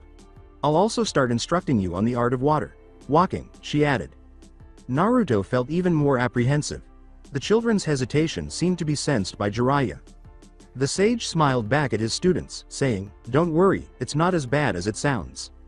Frustrated, teeth chattering, and freezing, the students hurried into their tents to dry off so they could warm themselves by hovering around the campfire.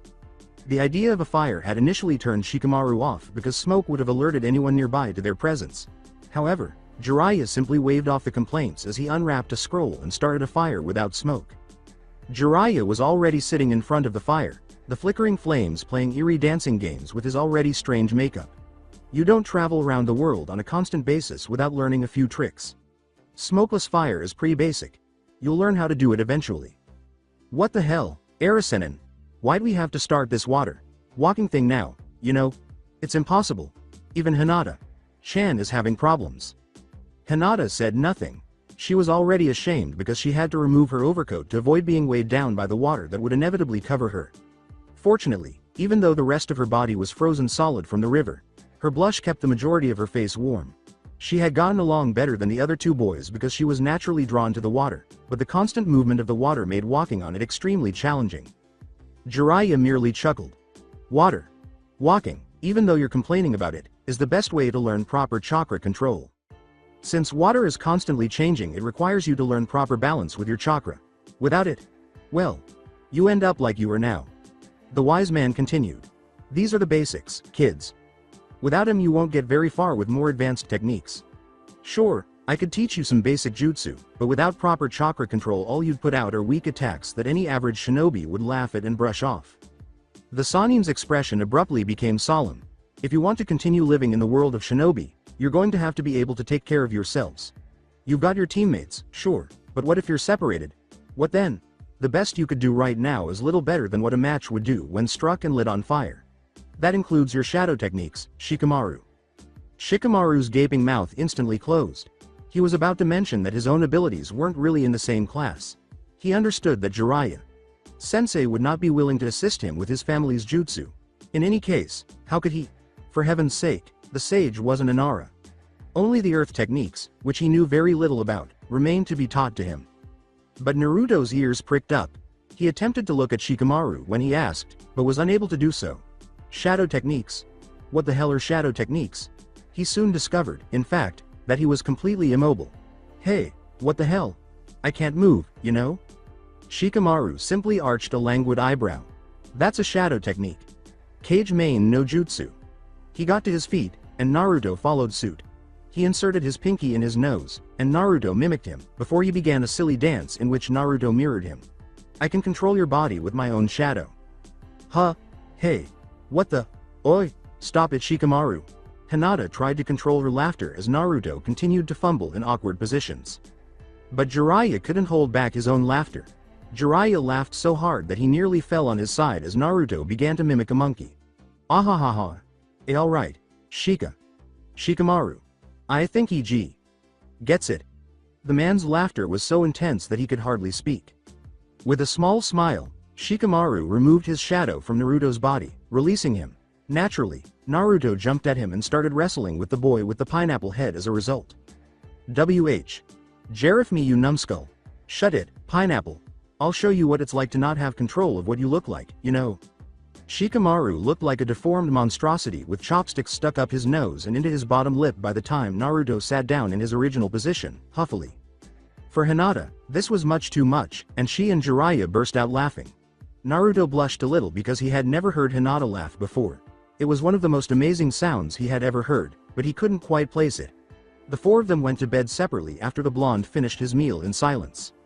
The squad arrived at Kage no Kuni the next day. Jiraiya kept a makeshift boat in one of his many scrolls because he had never planned for his students to become proficient at water. Walking in a single day.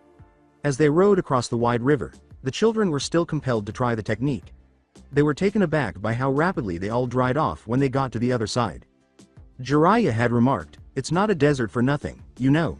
Besides, we've got to go this way in order to get to the spot I've got in mind." Jiraiya had clarified that they couldn't simply go from High no Kuni, where the borders met, to Aim no Kuni. If they were to believe Jiraiya's information, they had to avoid a megacure at all costs, and doing so would put them in a direct route there. Instead, the group was staring at tall sand dunes that resembled jagged mountains more than anything else. The dunes' sheer sides made climbing impossible, and because they were so close to one another, Team Jiraiya would have to make their way through a real maze to get to the entry point. Because of the natural defenses lining the borders, it appears that this side also had the fewest Aim no Kuni patrols. The ingenious idea to have a clone of Naruto carry the scroll for him came to him around this time. Even his super high energy was beginning to wear off from the thing. But almost instantly after dispelling the clone, Jiraiya reattached the enormous book to the real Naruto. If you can't get used to carrying it yourself, you're just going to end up being a liability later. Learn to take responsibility even if you can't see the immediate reward, brat. And that concluded that conversation. Naturally, this didn't stop the flamboyant blonde from attempting to persuade Hinata to take a slide down the steep dunes. Although the timid girl had not followed the blonde right away, she nearly lost control of her body when he grabbed her wrist, and she soon found herself sliding down the sand at a much faster pace than any typical slide she had ever gone on as a child. Naruto blatantly ignored the party pooper, while Shikamaru simply shrugged when invited and said they should probably just keep going. For a short while, Naruto's clones caught both kids and threw them back up a ways in an apparently never-ending slide. Jiraiya thought it was an intriguing, if pointless, use of Kage Bunshin, but he had to stop the children in the end. Shikamaru had been correct. If they wanted to have enough time to cross the border at the best chance, they had to keep moving. Jiraiya dispelled Naruto's clones, causing both Hinata and Naruto to land softly at the base of the dunes, with Naruto sticking his tongue out and Hinata trying to look only slightly disappointed. Okay. That's enough, you two. As much fun as that seems, we have to get to the proper location at the right time. Aim no Kuni's borders are extremely strict and we've got to get to border crossing fairly quickly if we're going to avoid detection. Shikamaru asked rationally, if the borders are so strict, Jiraiya.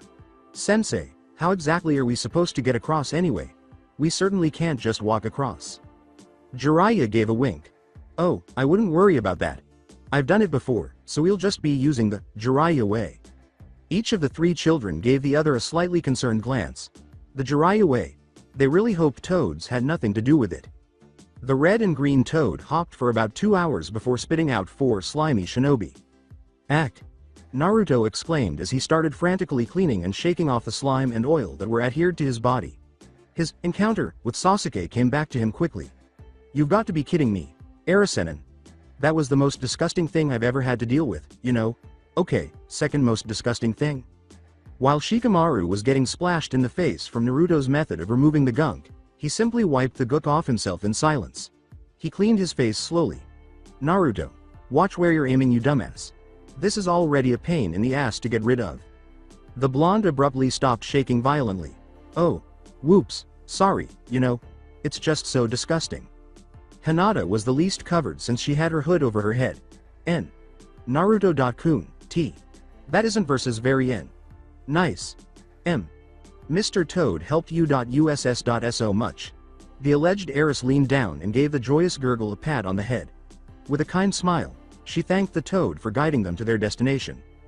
Jiraiya grinned. He gestured to the two boys and said, see, our little OJOU. Chan knows how to treat those that help us, doesn't she? If it's not raining now, Jiraiya said, gazing up at the cloudy sky, you brats could learn a thing or two from her. The remaining members, especially Jiraiya, who had done nothing about it, were suddenly wiped clean of the toad's oil by a sudden downpour. There we go. Better get used to it, too. There's a reason they went with the name, Aim no Kuni.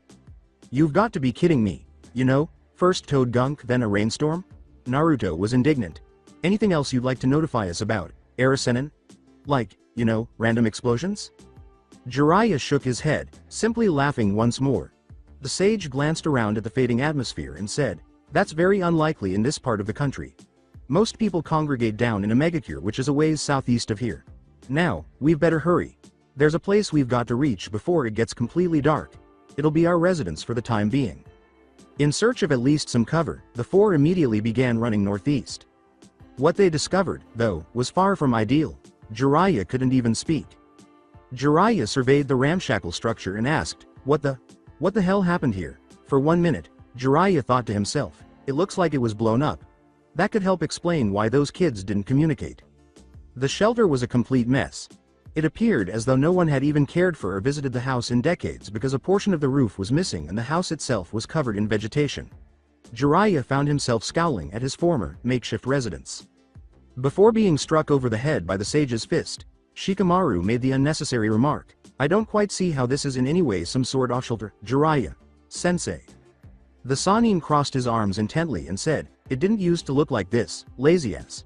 Something must have happened here after I left. The region wasn't doing too badly. Only the house. Off to the side was a small lake with a stone bridge that ran parallel to the water. Because of the continuous rain, the grass was lush, and the open space around the area was ideal for any potential ambush. Jiraiya began making hand gestures before putting his hands on the ground, saying, Well, for now we'll have to make do with what we can. Douten. Daichi no Fusia. An earthen house appeared out of the ground almost immediately. It was tiny and basic, but it would work. Naruto was already tapping on the earthen building's wall to test its constitution when he said, WH. Wait a second, why didn't you do this before, Arisenin? If you could have done this the entire time, why did we always get stuck in tents, you know? Because, Brad, it's raining. And who knows how much heavier the rain's gonna get. The tents we've got wouldn't be able to handle the strongest of the Aim no Kuni rains. Inside the temporary dwelling, Hinata was distracted by the fact that there was only one room. She had been followed inside by Jiraiya. Jiraiya made a few more hand signals before part of the interior wall expanded to create a very small room. Don't worry, OJOU. Chan. I know it's kind of lacking in privacy, but the house that we're going to be using doesn't exactly have much in that regard anyway. You're going to have to get used to it. Though. Gazing down at his flushed protege, Jiraiya smiled, that'll have to do for now. How about it? You. Why? Yes, Jiraiya. Sensei. It'll be F. Fine. Think. Jiraiya gave her a shoulder clap. Good. I don't want you to feel uncomfortable. Last time I was in this area I had the same composition of 2 boys and 1 girl to deal with. There's a room in the house, but it's about the same size, so this'll have to do for now. Focusing on the 2 other boys who had just arrived and were exploring the desolate enclave. Tomorrow we're going to be working on fixing up that house. This is only temporary, it is made of earth, so the rain will eventually cause damage to the structure. Hopefully the rain won't get too heavy that we spring leaks tonight. In the meantime, settle down, make yourselves as comfortable as you can. The wise man paused for a moment. You've got about 2 hours before I think you should head to sleep. Shikamaru, Naruto. You're playing Go. Hinata, since you've at least gotten the grasp of the water exercise I taught you, it's time I instruct you on what you should be doing next, creating water and mist from the air. Hinata appeared stunned. She could pull water from real water sources, of course, but straight from the air? It didn't seem possible. Jiraiya smiled. Don't let the idea get the better of you. Water is all around us, so it's just a bit more complicated. It's still the same principle. Besides, you're going to have to get this down soon if what I expect to arrive is actually going to get here on time. Hinata cocked her head to the side, unable to understand what Jiraiya Sensei was discussing, and Lilac's eyes only looked at Jiraiya in bewilderment. As he began to unravel a scroll with their dinner, Jiraiya chuckled and said, You'll see soon enough, OJOU, Chan. As promised, Jiraiya Sensei had Shikamaru working almost constantly as soon as the Nara awoke. Shikamaru was so certain that he had renovated the dilapidated house by himself. To avoid any too much moisture, Hinata had been compelled to remain inside the earthen hut. Jiraiya Sensei had insisted that the heiress must master the strange pseudo jutsu the Sannin was teaching her as soon as possible. For the life of him, Shikamaru was unable to determine why. He always took pride in at least attempting to stay 1 step ahead at all times, so this annoyed him somewhat. The blonde was never dry, but Naruto was busy doing the exact opposite of Hinata. The knucklehead was supposed to concentrate only on the water walking technique, and Shikamaru was a little concerned that the child might get a cold, even though Naruto was at least improving. Quick. Fortunately, it was Aim no Kuni's dry season. The word dry is a bit relative. Rain continued to fall frequently, but it would only continue for 5 minutes or so before ceasing. Shikamaru's task of patching the roof was at least considerably less taxing as a result. Since the interior needed more work, the young genius decided to tackle the roof first in order to get it out of the way as soon as possible. The interior of the house was a complete mess. Jiraiya, Sensei had been correct. There had indeed been an internal explosion of some sort. Even though the walls were covered in ivy and moss, they still had the obvious burnt and broken wood marks that could only result from an instantaneous ignition. Shikamaru could still make some improvised mud patches to seal off some of the small leaks, even though he was still not very skilled in Dodenjutsu. During one of the more involved plant removal projects, he discovered a peculiar shelf that he had overlooked beneath the wall's overgrowth. Shikamaru was stared at by 2 red cards and a card with a cartoonish frog face. His interest piqued, so he pulled the brush away to examine the area more closely. Each card had an etching in the wood underneath it. The names were distinct and readable despite being old and obviously worn. Yahiko Konan Nagato. Shikamaru scratched his head, bewildered. Who the hell? Jiraiya. Sensei had made it apparent that he had visited this place previously, but he had never named anyone else. Are these the children he was referring to?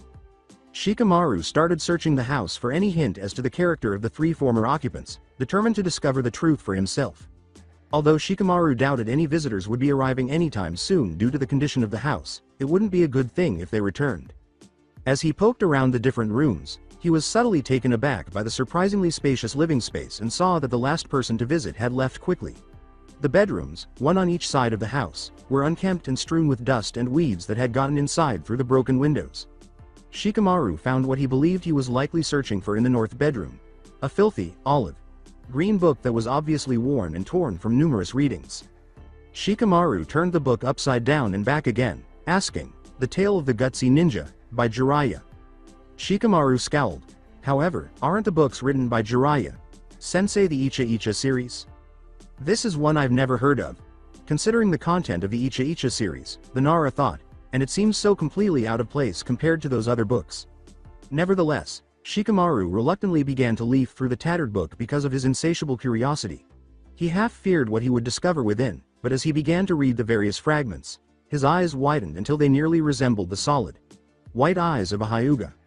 Shikamaru swiftly turned to the dedication and said, "This is, once more, that name is Nagato. What's happening?" Shikamaru sat on the ancient, creaking bed and started reading, knowing that Jiraiya Sensei was occupied with Hinata and that Naruto was busy unintentionally learning to swim. The book dropped to the floor, its pages spread out at random. Shikamaru's hands were clearly shaking, and he was unable to hold on to it any longer. There is no way that this could be a coincidence. He felt as though the words he had read were constantly echoing in his mind. If Jiraiya Sensei actually wrote this, then this is impossible for Naruto to read, at least not yet. Shikamaru didn't need to be a genius to predict what would happen if he did. The book was swiftly removed from the wooden floor by the Nara, who then placed it in a pouch that was fastened to his waist. Jiraiya Sensei would have to explain a few things to everyone, whether he liked it or not. Shikamaru returned to patching up the lodging, putting the thoughts out of his mind for the moment. He simply boarded up the windows for the time being because he wasn't sure what to do with them yet. After that was done, it was just a matter of cleaning the interior.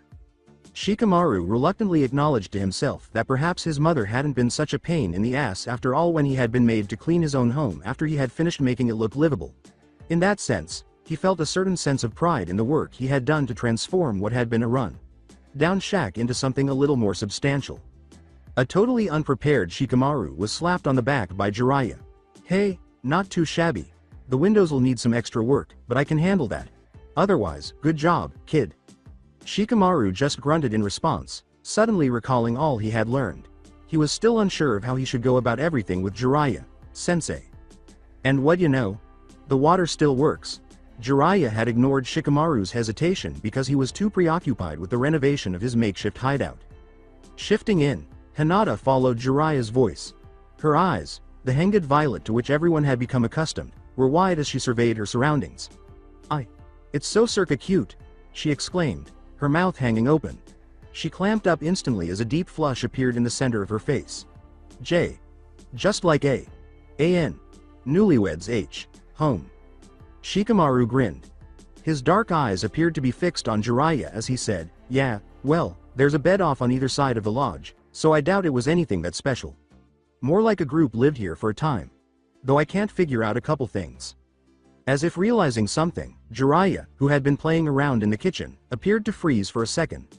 Naturally, Naruto entered the house dripping at that precise moment. Oi, Arasenin, I got it, at least I think I got it, you know? I was just standing there, Hey, what's going on? There's this, like, weird feeling in the air. Naruto began to sniff around. I don't smell like fish, do I? Is that it? That's it, isn't it? I knew I shouldn't have. Shikamaru interrupted the blonde by giving him a headshake. Ow, what was that for, you know? Shikamaru turned to Jiraiya once more, who appeared to be attempting to hide the 3 cards behind his back. Shut up for a minute, idiot, he said. Jiraiya, Sensei, what are you doing? The Sannin shuffled a little uneasily. He was obviously perspiring as he said, oh, nothing really. Just doing a little extra clean up, that sort of thing. Even though it still appeared blatantly accusatory, Shikamaru pointed directly behind Jiraiya and asked, so, you're not trying to hide the fact that other people used to live here? Like a Nagato, a Yahiko, and a Konan? The cards he had taken from the wall fell to the floor as Jiraiya stumbled a little at the charge. Nagafot, Yahihao, Kanani.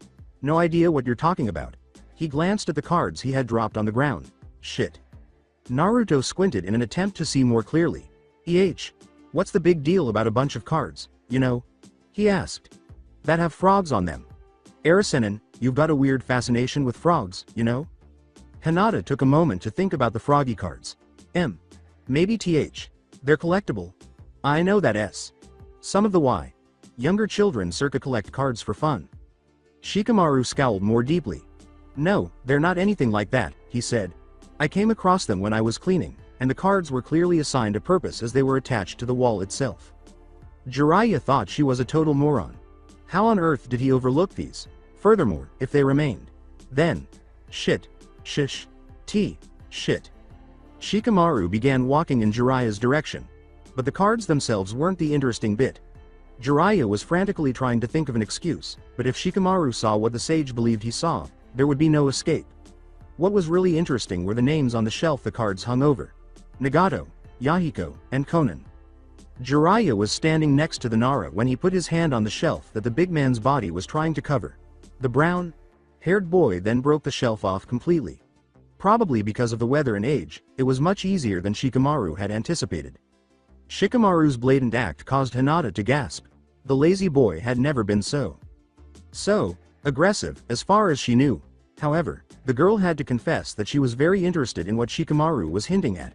Who were these individuals he kept bringing up? As soon as the Nara threw the plank to Naruto, who skillfully caught it, Hinata had her response. The blonde, who had been standing beside the heiress ever since he entered, held the board out so that both of them could see the names, which were clearly visible. Hey, he's right. What's the deal, Arasenin? You never said anyone else was here. The Sannin rubbed his face as he tried to come up with a suitable explanation. Yes, I did, brat. If you don't remember, I told you I trained 3 other kids about your age a long time ago in this country. Though I guess I never did specify where. Naruto's anger was instantly subdued. To Shikamaru, the blonde said, oh. That's right, you did, didn't you? Oi, Arasenin's right. This isn't that big a deal, Shikamaru, you know? At Naruto's outburst, the boy with the pineapple head shook his head. It's an even bigger deal than you could have imagined, Naruto. Yes, it is. That big a deal. We have no idea where these people are now, and we're invading their apparent home. Despite the mess of the place, those 3 definitely lived here for a very long time, far longer than the 3 years Jiraiya. Sensei said he trained those kids. For all we know, they could be watching us right now. Shikamaru turned to see Jiraiya sitting on the floor with his head leaning against the wall after hearing a loud thump. No, they're not watching us. Or maybe they are. Depends on what you think happens when someone dies. All 3 of his pupils were suddenly at a loss for words. Dead? It was a somber dinner. Shikamaru had withdrawn into his own world following his encounter with Jiraiya. Shikamaru had hoped that the older man would explain the situation, but instead he had shut himself in the bedroom to the north. The boy from Nara pondered that his sensei most likely simply needed some time to reflect. It was the most probable scenario, since the blonde had apparently perfected the water walking technique. Shikamaru then asked Naruto to get some fish to eat. Distaste had caused Naruto to wrinkle his face. You sure about that? They look kinda funky, you know? Shikamaru had given the other boy a strange glance at the funky, and said, Yes, Naruto, I'm sure. If Jiraiya, Sensei and 3 others lived here for years, the surrounding wildlife has to be edible. Naruto turned to go back outside, crossing his arms behind his head. Well, alright. But don't complain to me when you get food poisoning. At that moment, Shikamaru recalled that Naruto had spent the majority of the day soaked in the lake and rained on. Wait, Naruto. You've been constantly soaked all day, aren't you worried about catching a fever? Naruto returned Shikamaru's smile. The blonde angrily scratched his nose and said, "Nope, never been sick. Now that I think about it, that's kinda weird, you know? Oh well, whatever doesn't kill me." He laughed and went outside. To no one in particular, Shikamaru remarked, "You know, there's a saying about idiots and colds." Idly, Hinata, still present in the room, pressed her fingers together.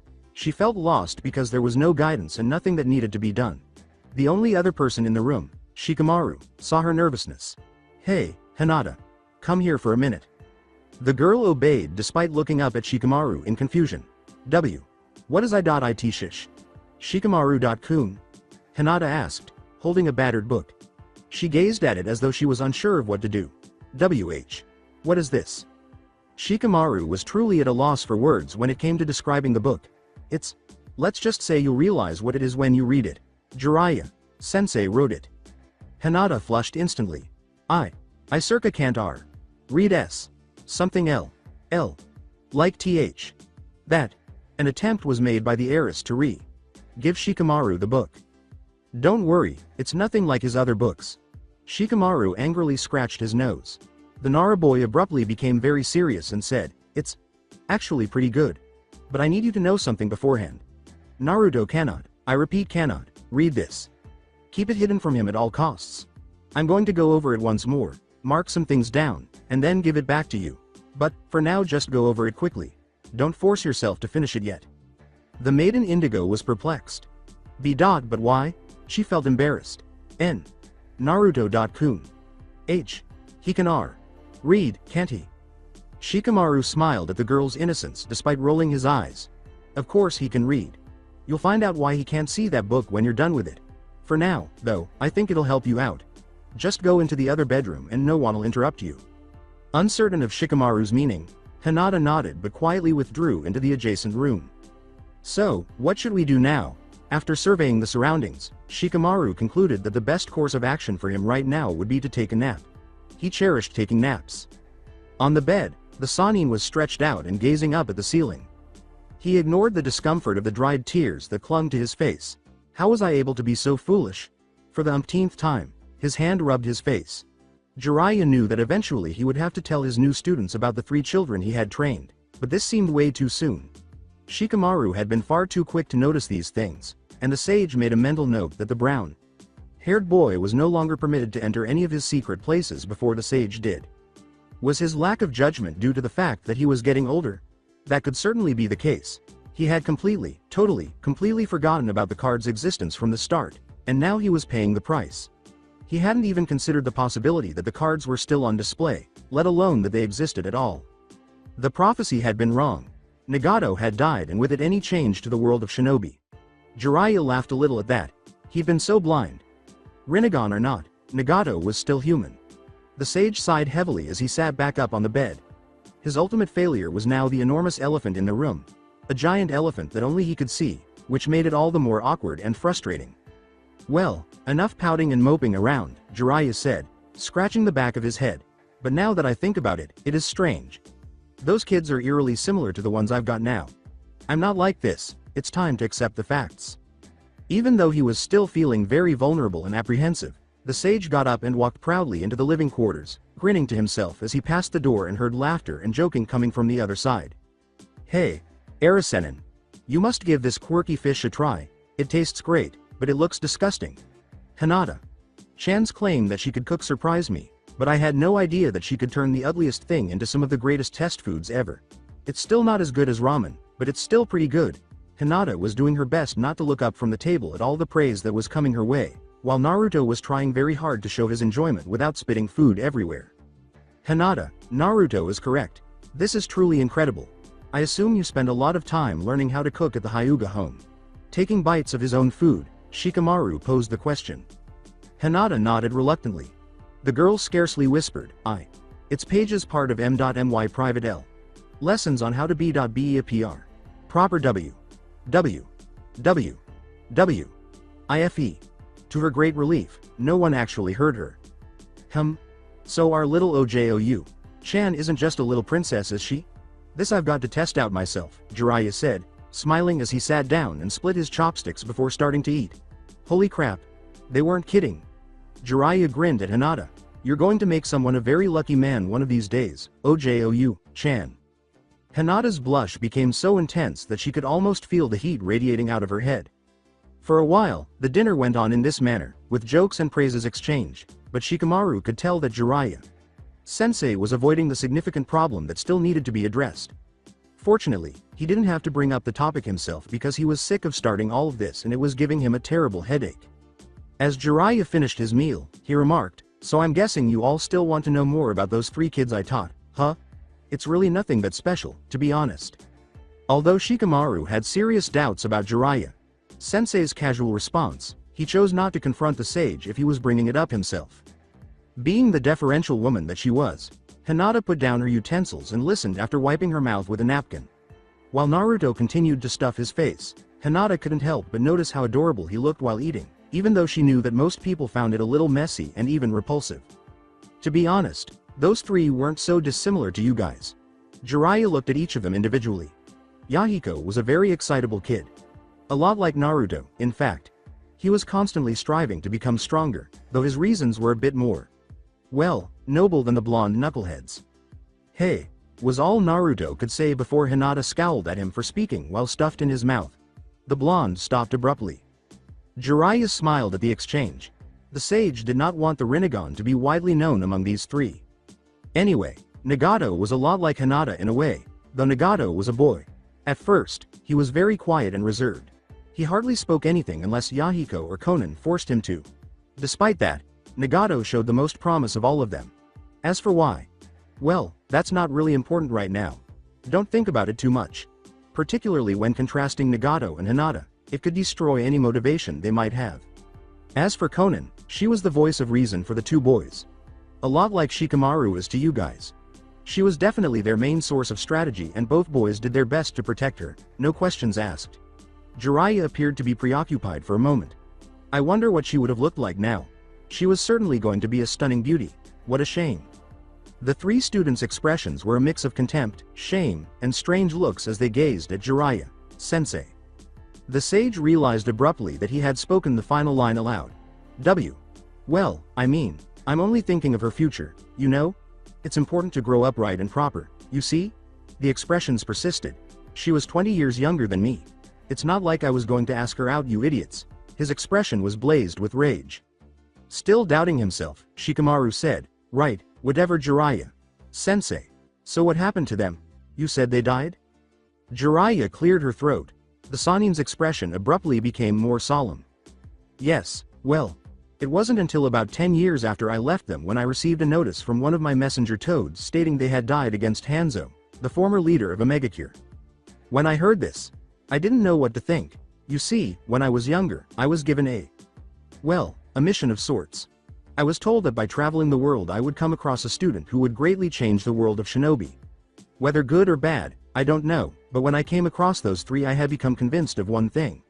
Nagato was that child. Both Shikamaru and Hinata suddenly remembered the tale of the gutsy ninja, dedication. Both of them made an effort to maintain their objectivity and avoid making any mistakes. Jiraiya's words were gentle, but they were filled with such anguish and longing that the 3 kids were unable to react. So when I heard that he had died, I felt that all my work up to that point was fruitless. With him dead, I came to realize that I had failed at the most important task that had ever been given to me. This was unlike any sensei they had ever seen. It was as though the man had aged by several years in a matter of seconds. The Sannin looked at the dinner table and surprised everyone with his toothy grin. So, this is raw. He took another bite. Yeah, definitely raw. Why didn't you guys cook it, huh? Hinata had given a headshake. N.no. N none of us K. No any Kaden Jutsu and A. All the M. Matches are wet. The Sannin used a very gentle Kaden Jutsu to cook the fish with a few quick signs. That should take care of that, then. You know, you can eat the fish around here raw like we have been, though I prefer it to be cooked myself. All four of them kept eating the almost burned fish, but no one answered. It was certainly not any better when set ablaze. The atmosphere had significantly improved after Jiraiya had joined his students for dinner. The sage talked endlessly about his 3 former students, telling tales, giggling at the different antics Naruto would engage in, and generally having a good time. He felt as though a huge burden had been removed from his heart, and Jiraiya was enjoying himself for the first time in a long time. Before Hinata mentioned it, he was unaware that a few tears were streaming down his cheeks. The girl looked at the man with genuine concern, asking, "You? J. Jiraiya. Sensei, is there s. Something the matter?" "Huh? What do you mean?" Jiraiya's tears became suddenly sticky and wet. He wiped the few drops away quickly. No, nothing's the matter, Ojou. Chan. I'm just, how to put it, happy, I guess. Naruto asked, his mouth full of food. Happy? Still feeling a little uncomfortable teaching Naruto manners, Hinata twiddled her fingers together and said, N. Naruto.kun. It isn't polite t.to talk w. With your mouth f. Full. The blonde quickly swallowed his meal. Hinata's face lit up like a lamp as the boy gave her an ear-splitting grin and said, "Sorry about that, Hinata. Chan. I'll, try better at that." Despite this, Naruto turned back to Jiraiya and said, "What did you mean, happy, Arisenin? You were crying a second ago, you only cry when something's wrong." When Jiraiya realized that the child had most likely never cried with joy, she stopped laughing at the thought. "Kid, crying isn't just for when you're sad or angry. You cry when you're overcome by emotions, good or bad. In this case, I was subconsciously crying from being happy." The wise man smiled at his student. "You'll find out one day, I promise." Naruto kept eating while maintaining a somewhat skeptical expression. He was careful not to speak while eating. "But what are you so happy about, Arisenin?" he asked. "Just seeing you guys, I guess. Sitting here, eating, talking about nothing important at the moment. It all reminds me of the days I was here with Nagato, Konan, and Yahiko. It's as if I were reliving a very pleasant dream of days gone by." The Sannin was beaming. When you get older, you realize that nothing lasts forever, and when certain events take place more than once, it really is a miracle of sorts to us old folk. I think I get it, still, it's kinda weird to think about. I mean, you barely know us. Jiraiya was terrified of the reaction he would face if he revealed to Naruto that he had known him for years. "I suppose that's true, kid. But when I place my previous students over my new ones, it makes it seem like I've known you for years. But we're not the same people, Jiraiya. Sensei. You shouldn't assume that we'll wind up like our senior students. For all you know, we could be worse." Shikamaru felt compelled to interrupt at that point. Naruto's gaze made the other boy change his mind and add, "or better." Jiraiya crossed his arms and paused to reflect. "No, you're right, Shikamaru. You 3 certainly aren't those 3. Still, it's just something old folks like me do every once in a while. Seeing new generations pop into existence time and again, we've seen very similar people who have nothing to do with the others they resemble. It's not definitive, by any means, but it does give me some hope." The wise man's grin returned. "And also some ideas. But that's for another time." As Jiraiya started giving orders, Team Jiraiya had already completed their meal and was cleaning up. "Naruto, Shikamaru, you're going back to playing Go until Naruto can beat you. Got it, Shikamaru?" The blonde moaned in desperation and the brown-haired boy nodded. If Naruto were to finally have a chance at the insane jutsu Jiraiya had performed, he knew there was nothing he could do to avoid it. Hinata caught the Sannin's attention. "Now, Ojou. Chan. We're going to focus hard on the exercises I gave you, and I'll be lending you my assistance the entire time to help speed the process along. We're going to be paid a visit by a contact of mine in about a week, and by then you should have this practice fully mastered." Hinata bowed to the Sannin as they began to move independently to one side of the room. "Y.yes. Sir, J. Jiraiya. Sensei." Shikamaru, in the meantime, laid the go between Naruto and himself. With a wry smile, Shikamaru said, "Don't hold back now," while Naruto nudged the Nara boy. The children were barely able to keep their eyes open by the time the room was set up. The cleaning, the training, and the somber discussions had made for a long day. Naturally, Hinata was assigned to the south room since, as a girl, she essentially needed a place of her own. After several rounds of fierce janken, Naruto and Shikamaru decided that Naruto would get the north room, which greatly relieved Naruto.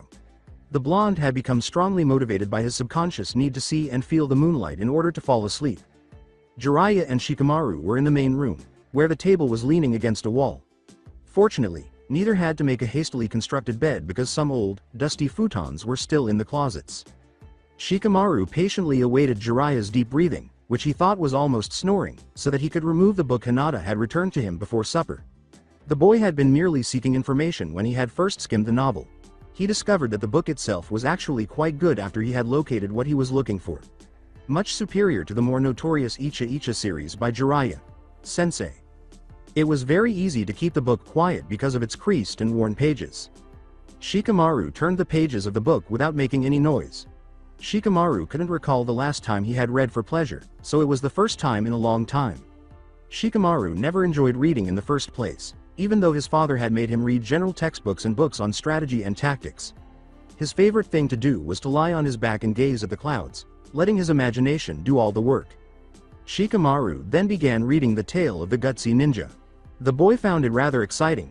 Action, intrigue, romance in the purest sense, and a hero who never gave up were all elements that one could hope to find in a story. It was strange that the novel's protagonist didn't have a name until the very end, but in this way, Shikamaru, the reader, was able to put himself in the shoes of the protagonist of the story. The Nara was captivated by the novel. Despite his repeated attempts to persuade himself to find a stopping point, he was unable to put it aside. Shikamaru gradually realized the book's hidden nature, that it was, in fact, a secret biography of Jiraiya Sensei, because the lines contained such intricate devotion and detail. The boy had to put the novel down for a moment to think about it after he reached this conclusion. Why would Jiraiya Sensei write such a book? Just write a biography, why not? The only explanation Shikamaru could think of as he kept thinking was that the book was meant to be read by a number of particular individuals. These individuals were meant to understand the book's central theme, how to bring about peace in the shinobi world, rather than Jiraiya's life story. Who was he entrusting this to? Shikamaru asked, turning his head slightly to face the sleeping man. Although it is dedicated to Nagato, he couldn't have been the sole recipient. Naruto is also the name of the main character, but this was written a long time before the current Naruto was created. His parents, perhaps? Is Jiraiya Sensei aware of Naruto's parents' identities? It's just logical, but no one else seems to. What else could explain Naruto's name? Shikamaru, being the Nara that he was, looked up at the ceiling and mused, it's too coincidental. And kept thinking. His mind was raging with arguments and thoughts like a hurricane. Nothing could truly be extracted from this one book unless one asked Jiraiya himself about the novel. Who knew what might happen if Shikamaru did that? He was definitely not going to do that just yet. Rather, the boy began underlining passages he believed might be significant for Hinata and making notes on the margins. He also noticed that she was using her own handwriting to address passages that she thought were significant for her own purposes. He was shocked to discover how many hours he had spent poring over the ancient book when he was done. He gave a little chuckle. Never give up, you say. In an attempt to at least get some sleep, he closed the book and turned over. That is a real pain in the ass. There was a dark room at the top of a megacure. It appeared to be utterly pointless for all practical purposes. It was too dark, there were no people in sight, and the only furniture was a small circular indentation in the middle of the floor and the pipes that wound around the walls. The female voice was the only clue that someone was there. You are aware then? She asked. The male voice, the sole sign of presence, replied, yes. But I imagine he also knows at least something. He isn't a fool. Then why not just go and grab it? It's literally in our house. The male voice was deep and monotone, displaying no emotion or thought. First, the time isn't right. We have yet to go completely public. Second, with Jiraiya there, it poses a significant deterrent. Despite his age, he is still one of the most premier ninja in the world. Only two of us have the capability to take him on, myself and Madara. However, Madara wishes to remain in the shadows as Toby. Still, he is busy with his other machinations. The man's voice appeared hesitant. I do not wish to proclaim myself to Jiraiya as such. If I were to do so, too much information would be leaked and we are still in the infancy of our plot. No, we wait, Conan. Besides, the Kyuubi Jinchuriki is but a child. Even with Jiraiya's help it wouldn't mean anything in the end. The female voice, Conan, asked as monotonously as the male, I understand, pain. So what do you propose we do while we wait? As I said, we wait. An orange-haired man with strange eyes stood staring out the hole in the wall, the room briefly illuminated by a flash of lightning in the background. We wait, but we also send our greetings. It is only polite to greet those in your home. That's it for today. I hope you guys enjoyed this great story. See you in the next one.